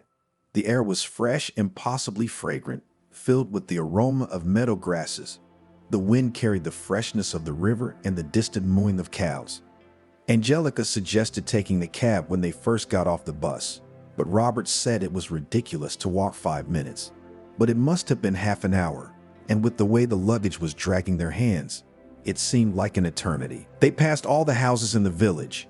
Angelica felt strange, because they did not stare at them, but some of the old men suddenly began to say something to others at their appearance. Angelica suddenly thought about the fact that her grandfather never really told about his past life. That is, about the time before he moved to the city, and it now seemed strange. After all, with Robert, it seems, granddaughter about everything in the world could communicate. So why wasn't this period of his life covered? I could not believe that his grandfather had nothing to tell about his youth, but what he told was scraps, as if from the ancient story torn out pieces, erased some of the words and so presented, and unclear to you and curious to the horror of what is there, in fact, what is there. "Wow, Grandpa, is that your house?" marveled Angelica, when finally they got out of the village, or rather left the last of its houses a few hundred meters behind them. Grandfather and granddaughter stopped in front of a 2-story brick house with a tile, once must have been red, but now lost the richness of color roof. The windows were boarded up. The paint had peeled off on the walls, revealing the brickwork. The girl thought suddenly that the house looked like a huge, lying in hibernation beast. A long period of idleness had made it quite heavy, clumsy, and the fur on its sides had piled up, in some places falling out, exposing the base of the hide. What nonsense comes to mind sometimes. Shaking her head and shrugging her shoulders, Angelica approached the wrought iron fence, covered with some greenery, touched the black bars with her fingers. It seemed that it had been painted at least last year. Otherwise, it would have rusted for so many years. There was a shrill, howling squeak. Grandfather opened the lock on the gate, and now with effort pushed it forward, opening it. "Welcome to our domain," he said importantly to his granddaughter, lifting his hat above his head. Grandfather had always, for as long as Angelica could remember, loved hats, and in summer he always wore light-colored sailcloth hats, which made him, together with his neat beard and mustache, look like an ancient professor. This resemblance, by the way, even did not spoil the habit of grandfather to wear under suits not shirts with ties, and t-shirts from youth stores bright, with bold prints and bold inscriptions. The porch of the house inspired apprehension, but it didn't fail when Angelica climbed it. It was her turn to unlock the doors, and they creaked open with an equally shrill creak. "Oh, what a mess." Robert shook his head. "I'm going to have to work here." "Is there heating?" Angelica asked, suddenly worried about the comfort of her new home. "From the boiler in the basement. I bought a new boiler 3 years ago, but it was idle." The girl only shook her head. It was surprising and strange that the grandfather cares so much about the place where no one lived for many years, in which they did not even go on vacation. True, now it became clear that when grandfather left, as he said, on business, he probably came here to see how the house was. A spacious hallway with a wide staircase going to the second floor created the illusion that the house was much more spacious than it seemed from the outside. Watching her grandfather, Angelica thought that he took such an abrupt departure much more calmly than she did. With a most nonchalant look, armed with the appropriate tools, Robert proceeded to open the windows. Not all of them, of course, he said, but he would first make the rooms they needed habitable and then do the rest. Here's the kitchen. Grandpa walked his granddaughter through the house like a master tour guide. We cook with gas, so tomorrow I'll go to the village shop for a cylinder. Grandpa, the village shops are over. That's the old name, shyly corrected him Angelica. Well, to the store. The essence is the same. Everything can be bought. The kitchen slightly frightened Angelica. Gas stoves seemed to her in principle beasts, incomprehensible in handling. And the place was so dirty. Yes, we need to clean well. As if her grandfather read her thoughts, so that we do not suffer. I'll bring tomorrow a worker from the village will help us. Come on, I'll show you the living room. Grandpa, it's just like in a museum. Aghast, the girl, when from the furniture were pulled down accompanied by rising clouds of dust, which had become white and beige from time, cloth covers. Angelica had noticed even earlier that inside the house looked very old-fashioned. Under the ceilings, there was fanciful molding with bunches of grapes and some figures of either people or animals. And now the furniture was found, natural wood, it seems. The girl ran her fingertips over the lacquered surface, sighed, unthinkable, and all this beauty was idle for years. She even felt sorry for the house. It was a strange thought, but Angelica thought that if it was not just a building, but a living being, it would probably be a shame for it to exist alone like this without owners.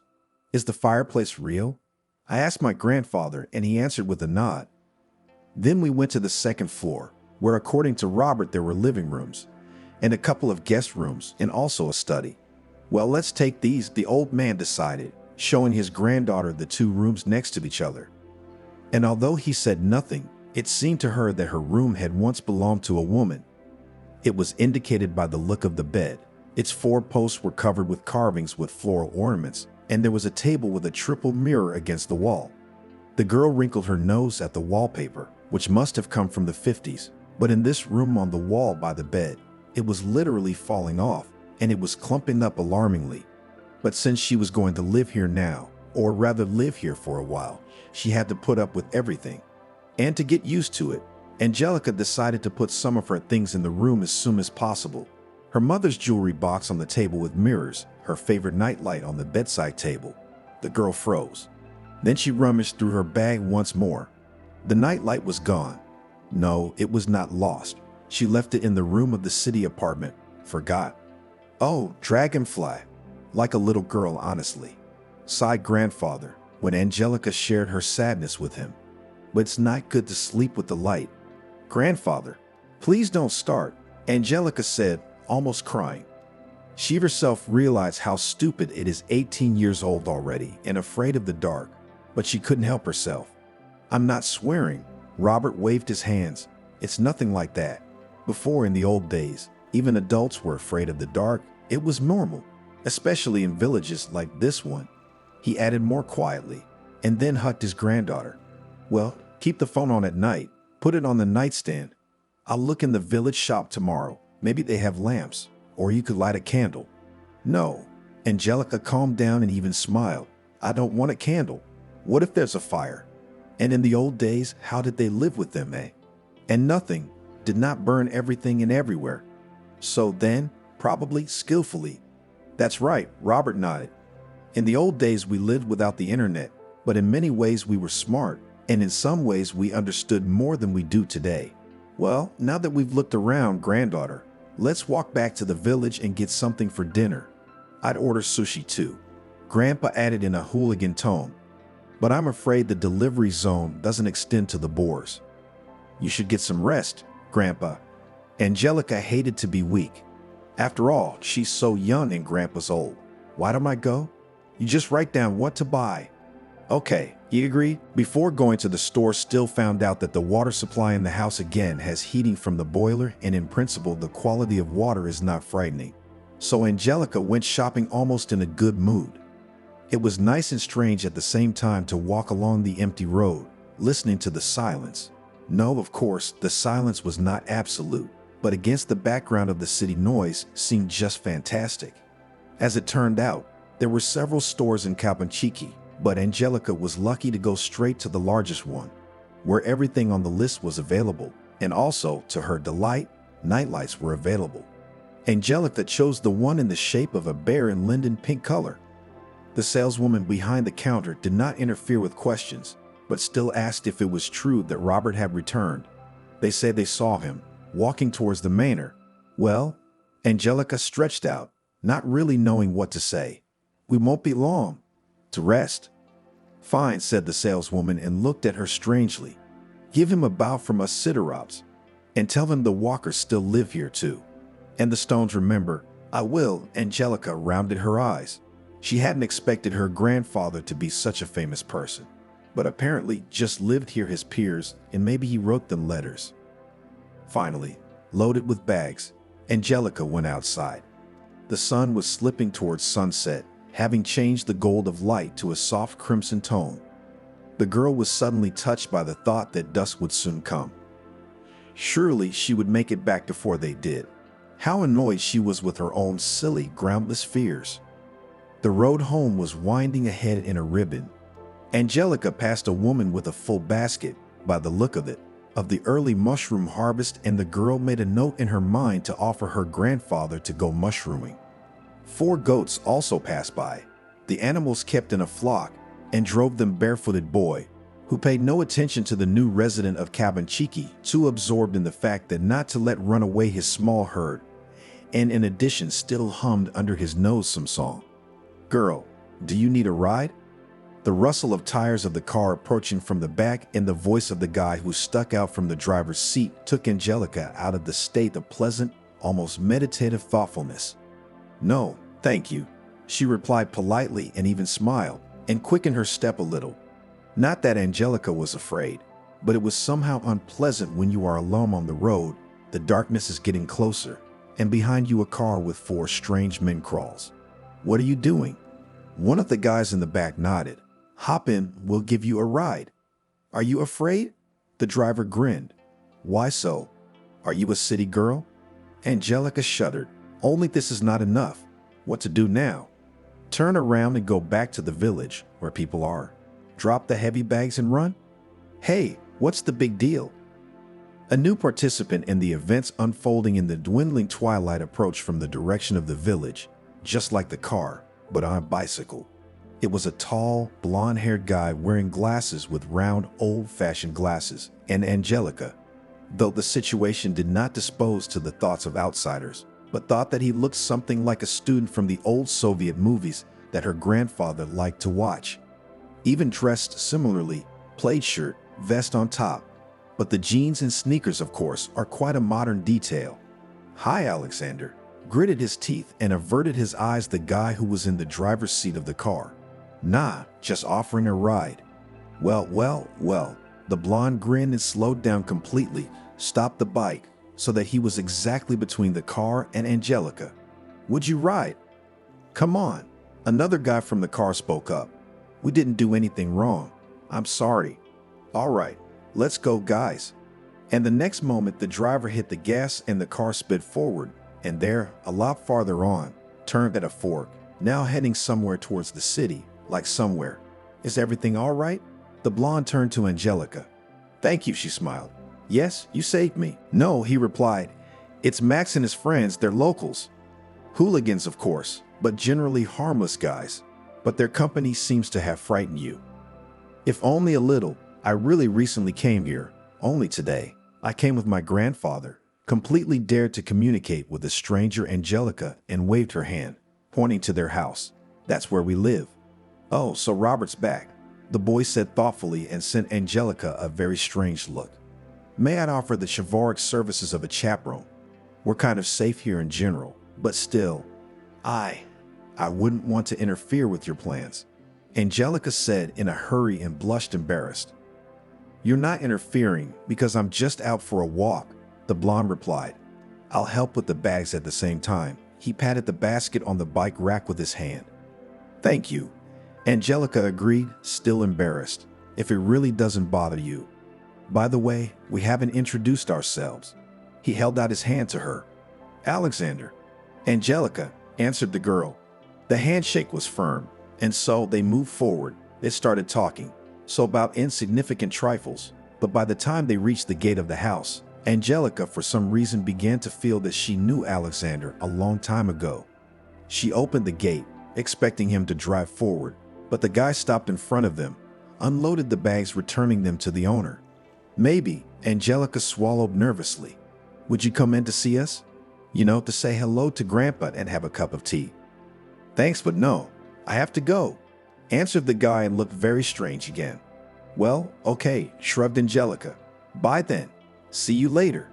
The guy replied and turned his bike around and rode back. Angelica decided not to tell her grandfather anything, because in fact, nothing particularly important or interesting had happened. They hastily prepared dinner sandwiches, drank tea with cookies, and went to bed. Angelica slept unexpectedly well at the new place. She had a wonderful dream, which was equally frightening and exciting because usually the girl saw something ordinary, a repetition of her everyday life, their routine. But here she was in the village, or rather in the yard of their house. Late autumn was raining on the trees left rare, brown, and dried, disturbing rustling leaves. Angelica stood in the yard, dressed only in a light dress, more suitable for the warm days of the passing summer. She stood and was afraid to turn to the house, because she knew inside none of the rooms no lights were on and something was watching her from the windows. Something big and evil. And then behind the gate, which opened by itself, as if under the hand of a ghost, there was a big dog. Black with silver fur, it grinned suddenly and Angelica realized it was not just a dog. There was something of a wolf in it. The beast was formidable, but the girl knew for sure he would not offend. And then what was in the house? A dirty fog crept onto the porch, and the sky darkened sharply, twitched with storm clouds, and the air smelled her proximity. But the wind also dryly drove the leaves, did not spill a drop. Angelica took a step forward, another, snapped at a run in terror, realizing that what is in the house is already reaching for her, is about to grab. She fell, pain hit her knees.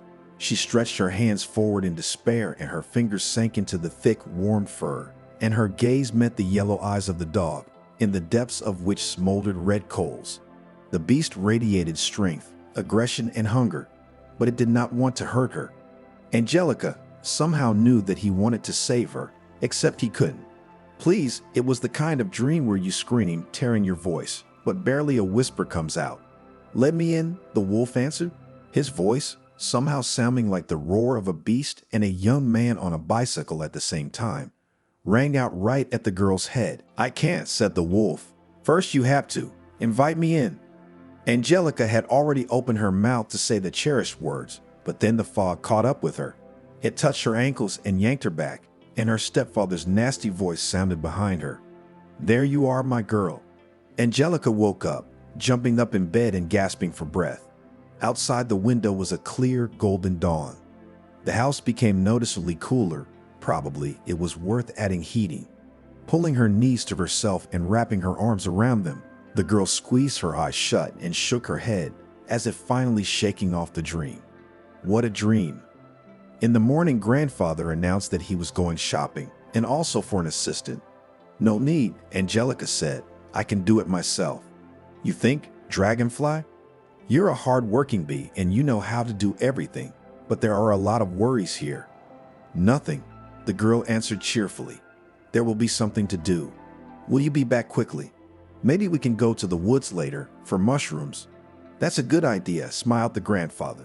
"We'll do that."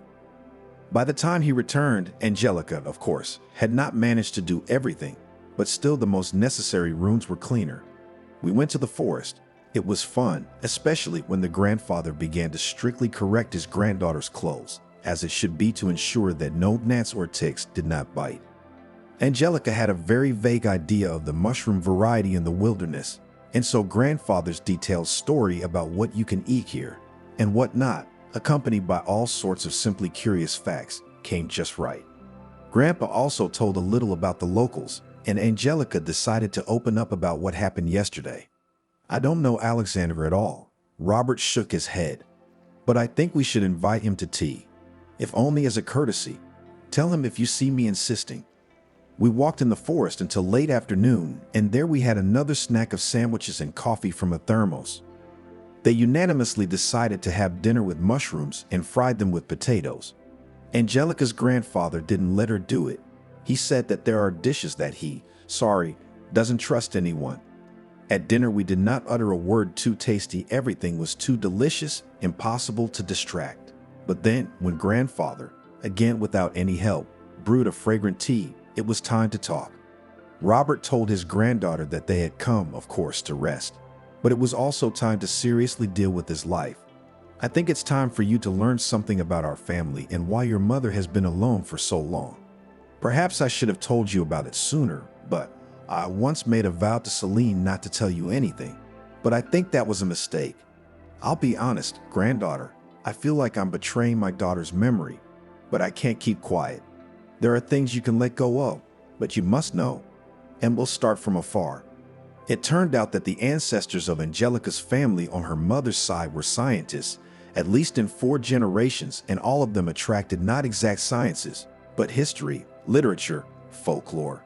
Therefore, in many ways they were happy to take in the family of Angelica's grandfather, because he did the same thing. Angelica's great-grandmother on her mother's side was, as it became fashionable to say in the modern world, psychic, and it brought her fame, but not particularly good. But personal happiness was not. In the end, this intelligent and talented woman, as Robert said, went crazy. Your mother was under the impression that this was not the first woman in your family named who, shall we say, had peculiarities of consciousness. Your aunt. Well, what's an aunt? My grandmother's next of kin, let's call her that, was sleepwalking. My wife, that is, your grandmother, she was afraid of water since childhood, and you know what fortune tellers told her? That she had drowned in a previous life, and she so believed that. So sorry for the details, but even the bath refused to take, and our vacation, if we went to the sea, turned into an unbelievable thing. She wouldn't even wet her feet. Grandfather, cautiously, fearfully even asked Angelica, "Do you think I'm afraid of the dark because I'm going crazy?" "No, well, what do you mean?" The old man was indignant. "It's just that you're an impressionable person, but I'm afraid some inclinations in women of our kind still have. Only, Angelica, here, I beg you, do not think that you go crazy. Rather, I repeat, you are extremely impressionable nature, and you in life contraindicated strong emotional shocks. And also, by the way, if you believe what went among the women of our family, you may have the gift of a psychic, a seer. I wouldn't want that." Angelica shrugged shakily, though the room was very warm. "What happened to Mom?" "And with her, dear, what happened is this, and again I'm sorry that you have to learn all this. Your mom fell in love with a man when she graduated. It was clearly a hopeless case, but she decided that he was a man destined by fate. I was ill with something like asthma at that time, and since I had the opportunity, I decided to move to the countryside to improve my health. At the same time, I began to teach the locals here. That is, there was a school here, everything. But I gave lessons, was, let's say, a tutor in history.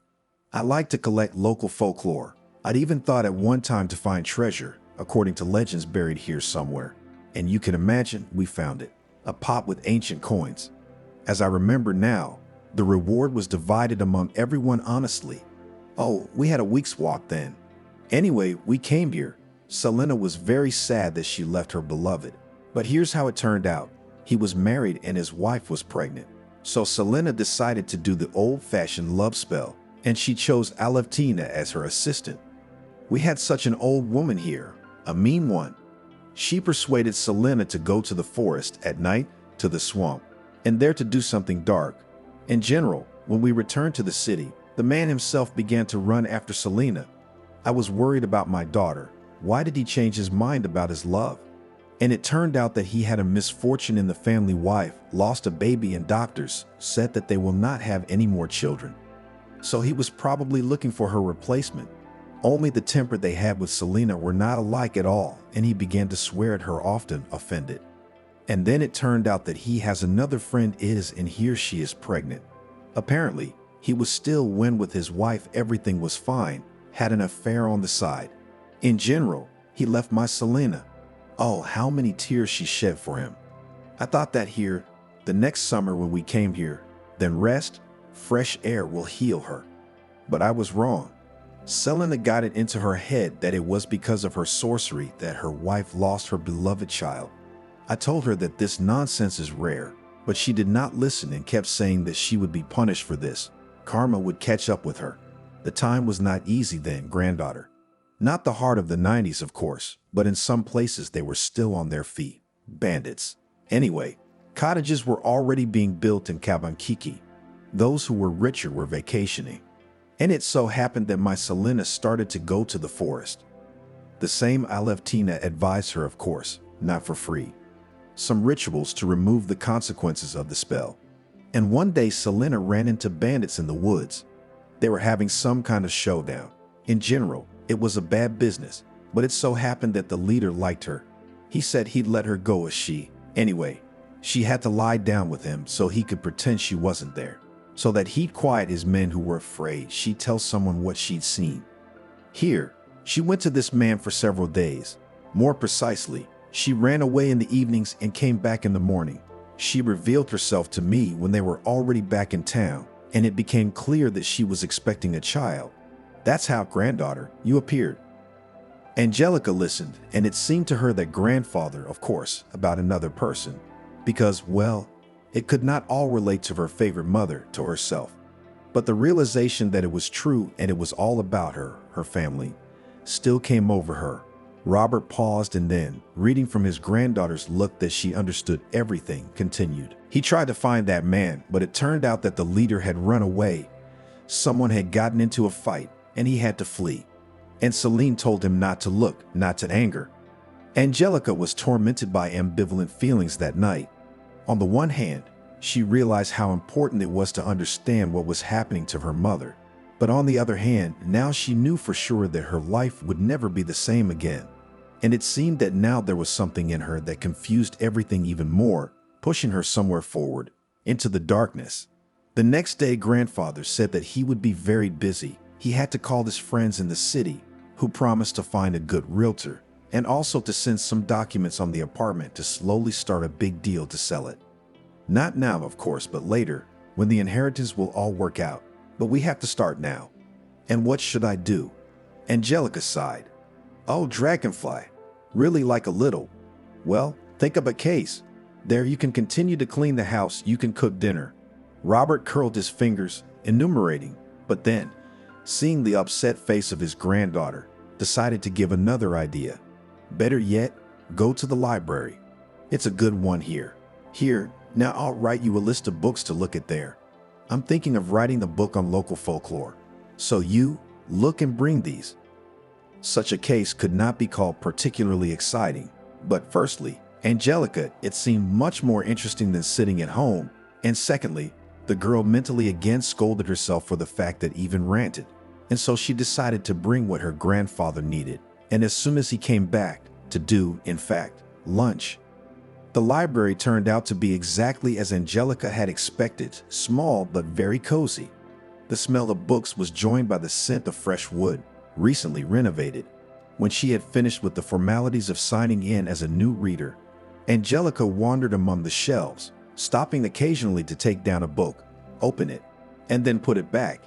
She didn't feel like reading at all, so she decided to just quickly pick up whatever her grandfather had told her to bring. Ouch, said the girl when she pulled one of the books, but it did not yield. Then she pulled harder and the volume slipped off the shelf, and behind it was found a man, so it happened by chance that at the same time they wanted to take the same copy. Hello, said Angelica and smiled, because the other visitor in the empty library at that hour was Alexander. It seems that we have already changed to the first name, he smiled. Yes, sorry, I'm sorry. The girl was completely confused and hastily handed him a book. Take it. I think you were the first to take it. It's okay, he refused. I was just looking for something to read on local legends, and you seem to be collecting a list, he nodded. his eyes pointing at the sheet clutched in Angelica's hand. My grandfather sent me. And what do you need it for? For myself, for the book. Are you a historian too? Angelica was surprised. No, I'm a writer, and I'm working on something. I decided not to waste time while I'm resting here. Maybe. Can you recommend some literature? I'm looking for a werewolf book. That's for Grandpa. Angelica answered immediately. I don't read that kind of stuff. I don't like horror stories. Oh, you're missing a lot. Alexander winked. It is natural in human nature to strive for safe fear, and that's what we experience when we read appropriate literature or watch movies. No, confidently continued to refuse Angelica. I somehow and in life, she awkwardly coughed. By the way, and maybe, really, on Tito has come over. Maybe, the guy seemed to answer simply, but there was something infinitely stubborn in his voice, as if he was never going to come to visit. But he did come. That same day, he showed up at 7 o'clock in the evening with a bouquet of flowers and a cake. Oh, this is unnecessary, Angelica said embarrassedly, taking the bouquet. Oh, what do you think? Alexander jokingly replied, going into the house. I brought the cake just in case. What if you are a terrible cook? Winked at the girl. Angelica almost choked with indignation, but then, appreciating the impertinent joke, grinned. I do serve a birch bark pie to harmful guests, but such pretty blondes can count on something better. Grandpa greeted the guests friendly, but without any jokes. They sat down to drink tea and the conversation began. It turned out that Alexander came to Cabanchichi to rest from the bustle of the city and at the same time in such favorable, inspiring conditions to work on some of his literary projects. He was 24 years old. He had recently graduated from the Faculty of Philology and was going to devote his life to literature, not only as a writer, but also as an editor, and the guy planned to work in a publishing house. Alexander generously told about himself, except for his family. He got off with general phrases about the fact that his father and mother are no longer in the world, and naturally, after this, neither Angelica nor Robert did not begin to ask about anything else. And then, somehow so imperceptibly, it turned out that Alexander and Angelica began to see each other more and more often. They were, in fact, meetings of friends. It turned out that Alexander knew only a little less about the local area than Grandpa Robert. Alexander showed Angelica an amazingly beautiful forest lake, and although now it was completely out of season, but from his words she easily and vividly imagined how in early summer it is covered with lily flowers. The guy invited her to go down into a small cave. Even more likely it was a grotto, but Angelica flatly refused and panicked, and he also did not hide the fact that she tries not to go out after sunset. And one day he asked her directly, "Are you afraid of the dark? Why do you say that?" Angelica answered as if indifferently, but her heart froze, because it seemed to her just nightmarish if the guy she had already begun to like so much and with whom she spent more time than with any man she had ever known before, found out about such a stupid, just shameful fear of her. It was just a thought. Angelica snorted indignantly and hurried to change the subject. But gradually their meetings began to take on a slightly different character than it could be with friends. Alexander began to look for opportunities to touch her more often. Angelica, without understanding why, but avoided it, somehow shrunk into a lump ball. And once when he saw her off and parted already on the porch of her house, Alexander reached for her face, fingertips outlined her cheekbone and went down to her chin. He said nothing, but came closer. "No," the girl exclaimed and turned away abruptly. Her head was pulled into her shoulders, her palms pressed into the shoulders, pushing away. Angelica did not know that in those moments Alexander managed to read in her eyes fear mixed with disgust, and he realized that these feelings did not apply to him, and he wanted to tear to shreds the one who dared to hurt the one who became indifferent to him. Alexander swore to himself that he would not hesitate to find out who Angelica had met before, and then he would find out who treated her unworthily. But right now he pretended that everything was fine, and simply, as if nothing had happened to say goodbye, left. One day the girl came home from the store and, sorting out her purchases, began to recount to her grandfather the conversation she had with the saleswoman. It was an ordinary, in fact, meaningless chatter, until Angelica mentioned that according to the sales clerk, Alexander really liked to vacation here. just a few years ago came with his father, Billy. What? Grandpa asked the question so sharply and in such a tone that Angelica jumped and almost dropped the carton of eggs, which she was going to put in the refrigerator. Well, I told you that Alexander is here with his father. Say his last name again. You said Billy. Yes, nodded the girl, not understanding at all what the matter was. You mustn't see him again, Robert said and sat down on a chair, putting his hand to his chest. He was having trouble breathing. Oh, that's it, the creature. Grandfather. Angelica was frightened on several occasions at once, both that her grandfather was ill and that he had reacted in such a way to the mere mention of Father Alexander's name. Are you sick, doctor? No, granddaughter. The old man wrinkled his nose. Everything is fine. No need for a doctor. I'm not quite decrepit yet. And as for that young man, you mustn't see him again, do you hear? But Angelique blinked a lot. Why? Robert looked at his granddaughter carefully. He shook his head. Sweetheart, just trust me. It's better this way. But we have, began Angelica suddenly. We are with him. He called me. On a date. What? Grandpa started to get up, but then he sat back down. That's it. No, it's impossible. But why? Did he do something wrong? Why are you forbidding me like a little girl? I'm an adult and I can do what I want. No, as long as I'm alive, you can't see him. Barry's son can't be a good man. So this is about his father. Angelica finally figured it out. Did you two know each other? Robert got up at last. He came closer and put his trembling hands on Angelica's shoulders. Yes, granddaughter, Billy. That was the name of the man who, that's your father. Billy is the thug who crippled your mom's life. Alexander is his son, which means he's your brother. Angelique felt like the air in the room had run out. It had just been there and then it was gone. Instead of it spilled flames. And it now hit her chest with a heavy wave, making her gasp, look around panic-stricken. The girl waited in panic when she would lose consciousness, fall awkwardly on the floor. Yes, she would fall and hit, but for some reason it was not happening. What was said simply could not be reality, no.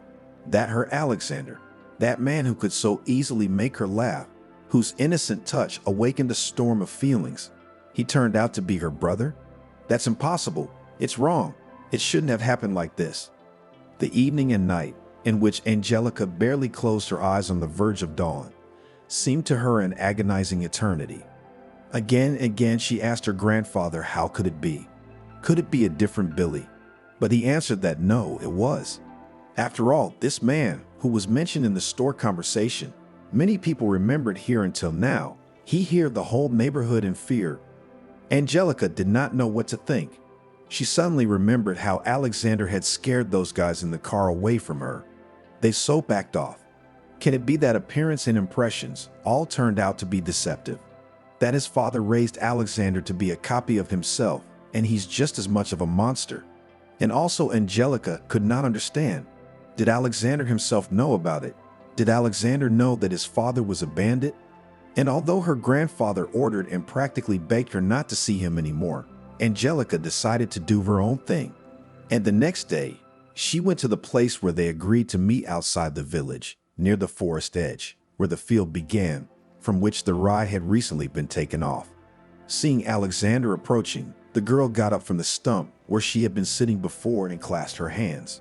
Hi, said the guy and frowned, noticing her face with such an expression, which mixed fear, disgust, and hope.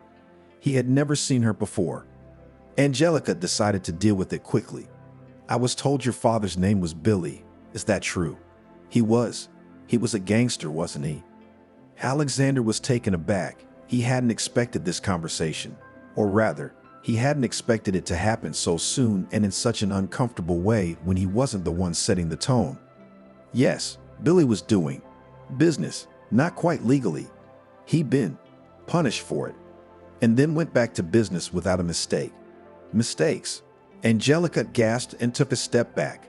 So you called the dirt and blood on his hands mistakes? Angelica, calm down. I didn't put it that way. I only meant to say that at the end at the end. I'm more interested in how it all started. Your father, the girl sobbed. My mom.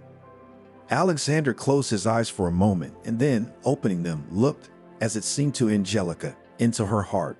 I know. Angelica, listen, I have so much to tell you. There's a lot you don't know. And I. So you do know? She exhaled. Do you know that you are my brother? Said the girl in a colorless voice. You are my brother. You knew that too, man. You asked me out. You almost kissed me then. How could you? How could you? Angelica felt nauseous. A suffocating, viscous lump of it seemed to flood her entire being. And it was a feeling she knew well. She had experienced it when her stepfather had attacked her. Grandfather was right, the girl sobbed. Angelica, I'll explain everything. I don't. The boy started, but Angelica, having shrieked briefly, didn't let him finish and slapped her cheek with the palm of her hand. Angelica had never hit anyone before, and it became so hard. It seemed that inside now breaks off, burns out something infinitely valuable, which will never come back. I hate you. I hate you. Don't you dare. Come near me. Choking on her tears, Angelica retreated. Never. Do you hear me? Never. And she ran. The wind blew in her face. The weather began to deteriorate, and from the horizon floated rapidly, carried fluffy monstrous thunderclouds.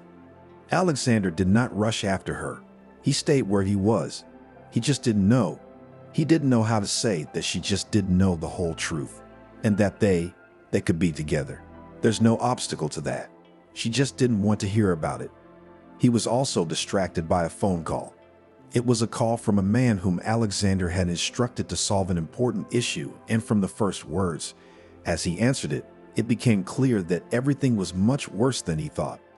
Already approaching the house, Angelica began to suffer a bad feeling. The girl froze when she saw a white ambulance in the yard, and then rushed forward, as far as breath and strength after running from heartless, disgusting betrayal. Grandfather? Grandpa, screamed the girl, rushing toward the stretcher that was being loaded into the car. What happened? Are you his granddaughter, Angelica? Asked the doctor, who caught her carefully. He called for you. It's okay. He's alive.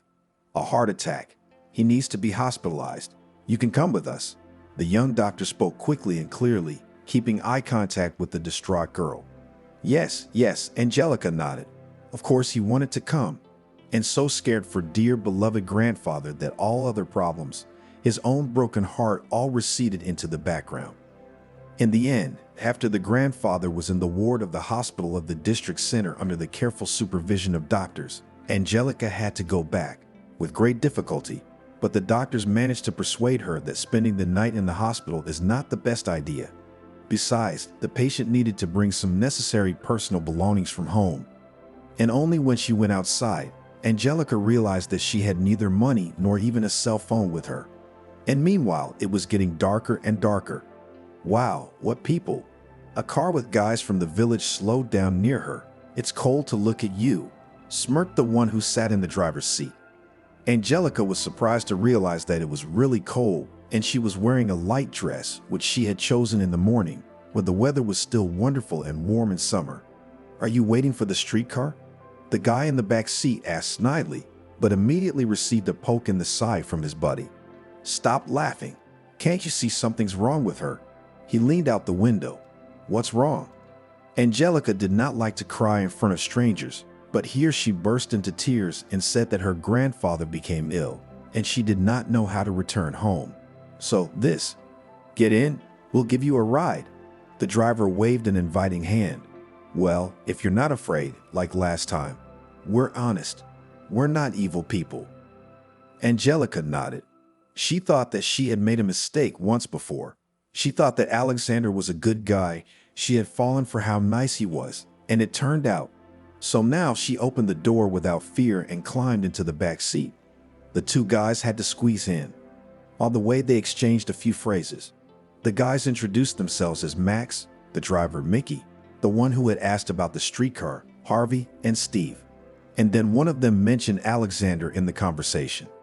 Angelica asked that this was a man she didn't want to talk about at all. Did they have a fight?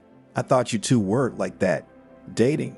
Harvey said, well, it's common knowledge in the village. No, it's nothing like that. Angelica burst into flames. He's not at all what I thought he was. He's a terrible man. Is that Alexander? Max marveled sincerely. Well, you women honestly do not understand. You want bad guys. You don't like who would refuse, eh? When Barry got out of crime, he became a businessman. He made a lot of money, and then he died, just like his friend in the accident. It's mystical.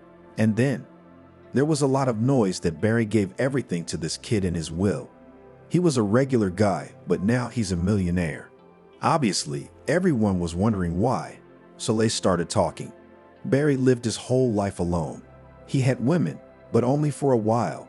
He changed them like foreign cars. I guess he realized later that he hadn't had time to have children. Mickey joined in the story again. They started saying Alexander was Barry's son. Blood. Well, as if he'd had an affair with his friend's wife once, and then, in order not to ruin the family, kept everything secret. So it turned out that somehow everyone here decided that Alexander was the heir of that bandit, and that was it. Well, at first, we'd also thought that hair came, we would all go under bandits again. But then we talked to him and it became clear that Alexander is not engaged in any such business. He is as pure as snow. And what they say, well, what difference does it make? Whether he's Barry's son or not? Barry's like a second father to him. He helped him get back on his feet. Oh, we've had a good talk, Steve said, nodding toward the road, where the village loomed ahead. Well, we got you there. Well, you. Angelica got out of the car as if in a trance, and her head did not fit all that she heard now. In general, we told you everything as it is, summarized Max. Bye, and the car drove off. Angelica walked through the yard to the house. The meager, milky white moonlight was chasing dry autumn leaves. Some twigs crunched under her feet, and the girl distantly thought about the fact that the garden was in such disrepair. It would be necessary to put everything in order.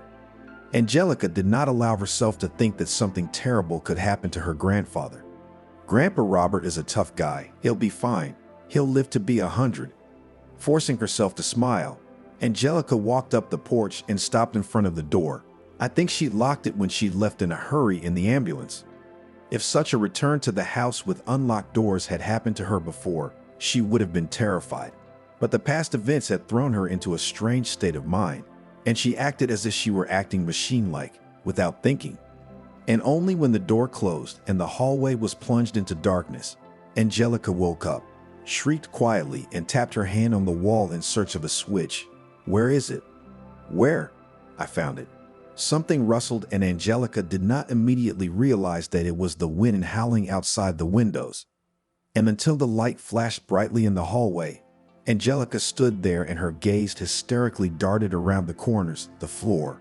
Fear, that almost childish hidden, spread its paws, crawled out inexorably, but it was chased away by the light. The girl even began to laugh right about her grandfather said, "Well, what nonsense. There's nothing like that in the dark." Angelica in general lately began to think that she was not afraid of anything. She was less afraid of the dark. And the memories of her stepfather and his ugly hands faded. Everything was getting better until she learned the truth about Alexander. Angelica shook her head. What on earth was that supposed to mean? He might not be her brother, but what does that change? Does it change everything? Or should she not be foolishly naive? Because how could a man like Barry have good friends? Could a normal young man who agreed to live and build his life, in fact, under the patronage of this monster? Angelica shook her head. Oh, she was thinking about the wrong thing. After all, right now she had other things to do, to collect the things that her grandfather would need at the hospital, also to inform his friends what happened, plus, of course, to prepare a home-cooked meal. These were all things Angelica decided to do early in the morning. The girl smiled, imagining how she would surprise her grandfather with his favorite zucchini pancakes. Only it is necessary not to fry them, and it is better to bake them in the oven. She went to her room and set her alarm clock for 7 in the morning. Then she took a shower and changed into her favorite warm pajamas. The girl reached for the bedside table to turn on the night light. She had already resigned herself to the fact that she would probably sleep with at least some light on for the rest of her life. But her hand found only a void. Angelica frowned and dropped it on the floor. She looked around, behind the nightstand and under the bed. The nightlight was nowhere to be found, but she definitely remembered it being here. Grandpa would never move her things without asking, and why would he? Suddenly, the light in the room went out. Angelica gasped and hurriedly grabbed the phone. Hurry! The bright light of the tiny flashlight built into it cut through the darkness. She stepped out into the hallway. There didn't seem to be any light anywhere. None of the switches had tripped. Angelica sighed. This was such a thunderstorm. She felt uncomfortable. Would she really have to spend the night like this, leaving her phone on until morning? She glanced at the battery image and just clutched her head, ran her fingers through her hair and squeezed it nervously. There was only one division left in green. The phone was practically dead, and since there was no electricity, that meant it was about to go out. But before panic set in, she remembered that in the kitchen, in the sick closet, the most ordinary candles and matches should be kept, which meant everything would be fine. She would be left in total darkness. It was only a short walk to the kitchen, and in order not to be so frightened, because the darkness was too much around, Angelica quietly began to hum a song. A beautiful voice, my little one. The girl stopped as if she had hit a wall. Her body stiffened. No, not with fear. It was a different feeling. Hard, all-encompassing, paralyzing. She breathed often. Did you miss your daddy? Angelica glanced away, then found the strength to turn around. Her stepfather stood about 4 feet away from her on the threshold of the next room, the living room, lit sparingly by the moon, which had finally emerged as a gray disk through the gaps in the rain clouds. What? How? The words stuck in my throat, my tongue refusing to utter them. Did you think your old man would save you? My stepfather smirked, or rather grinned, not hiding the pleasure, but not delaying it. He told his stepdaughter how it was, how he came to his senses in the morning, beaten, humiliated. For a few days it was all the same, where the little trash and the old man disappeared. But then different thoughts began to come, and then a man contacted him, called the lawyer who represents Robert's interests. He said that Robert intends to sell the apartment. And I thought, continued the stepfather, what does that mean? Me, the breadwinner of the family, on the street. All Angelica grew up, big became, and that's it. Do not need a man in the house. Thinks she will live on her own. She's so big. Well, what are your eyes bulging? Stepfather stepped forward. You grandfather, began Angelica, but he interrupted. You're a fool, Angelica. No, it was different. I've been here a long time. I've been looking after you. Well, it's a nice house. Expensive, I suppose. And you were so poor. Well, we'll fix everything, he muttered quietly, thinking something over, and smiled at her again in a nasty way. He looked at her from top to bottom, as if he were groping her. You're hiding in your pajamas like a sack. You should put on a nightgown, or even better, stockings. Angelica shook. She shook her head. No, she whispered, feeling tears forming in her eyes. I was just thinking, the stepfather continued, and took another step. How fortunate it all turned out. The old man's gone. You and I, sweetie, alone. It's a long night. We'll have time to talk, and you'll have time then to sign over your share of the apartment. It was only here that Angelique realized her mistake. She should have run to the street and then to the village. Of course, there, on the road, there would be nowhere to hide. But what prevents his stepfather now go looking for him? And the girl also thought that now it was time to call for help, but the phone suddenly went out of battery. Whimpering, Angelica shook it as if that would revive the battery. In this room, there was also a little light coming through the window. Angelica could see the table, a large armchair with a carved back. This was where Grandpa wanted to make an office, and suddenly her eyes caught on the bag, her grandfather's second travel bag, which had disturbed her on the train. It took Angelica only a few moments to remember what was stored there and how it could help her. Meanwhile, behind the door, somewhere in the corridor, John's drunken shouts and the sounds of doors opening were heard. He was checking the rooms, looking for her. And there was no doubt that sooner or later, and most likely not too late, he would reach this one. Could there be another way out? Angelica ran to the window, opened it, but second floor. She was just afraid to jump down. There weren't even any bushes that could theoretically cushion the fall, only the stonework in this part of the courtyard. Angelica cried again. Freedom is so close and she can't get it. Meanwhile, judging by the sounds, her stepfather had busied himself with checking the room across the hall. Trying not to make any noise now, Angelica grabbed the bag. She opened the box. Naturally, it was impossible to handle such a tool as this trap silently. The girl had time to curse herself. Well, where would she get the strength and in general, how to handle this thing?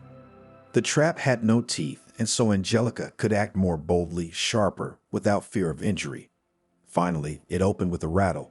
How she did it and did not realize it herself, just worked with her hands, turning off her head.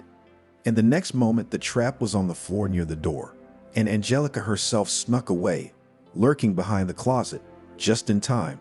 The door slowly opened. "Where are you, little girl? You know, I don't like hiding. Come out yourself, or it'll be worse." The last word turned into a shrill cry of pain as John's foot caught in the trap. He just didn't see it, because when he entered the room, he was shining the flashlight in front of him, not down below. Angelica lunged straight at her stepfather, dodged, but felt his fingers trying to grab her leg. Shit. John sent a couple more curses after her. The first wave of pain was gone, and his body had little sense of reality after the drink. The man realized that his leg didn't seem to be broken. John dug his hands into the brackets and pulled them apart. How did the damn thing open? How did it get in here in the first place? And how did Angelica, the weak, fearful Angelica, know how to do it? How dare she? After vividly imagining what he'd do to her when he got there, John finally managed to free the limb. He groaned through clenched teeth as he stood up, and decided he would never let the girl live for this. Angelica ran through the dark house, and for the first time this darkness did not frighten her. Now all the horror, all the fears, all the nightmare that could only exist for her in the universe, embodied in her stepfather. The girl was descending the stairs, had already put her foot down on the last bottom step, when suddenly the foot in the slipper awkwardly led sideways. Shrieking, Angelica fell down, bumping her elbow painfully. Gasping for breath, she got up and ran into something. Strong arms embraced her, lifting her above the floor. The girl screamed, struggling to break free. "Angelica, it's okay. Angelica, it's me." The familiar voice had a better effect in an instant than if the light had suddenly turned on.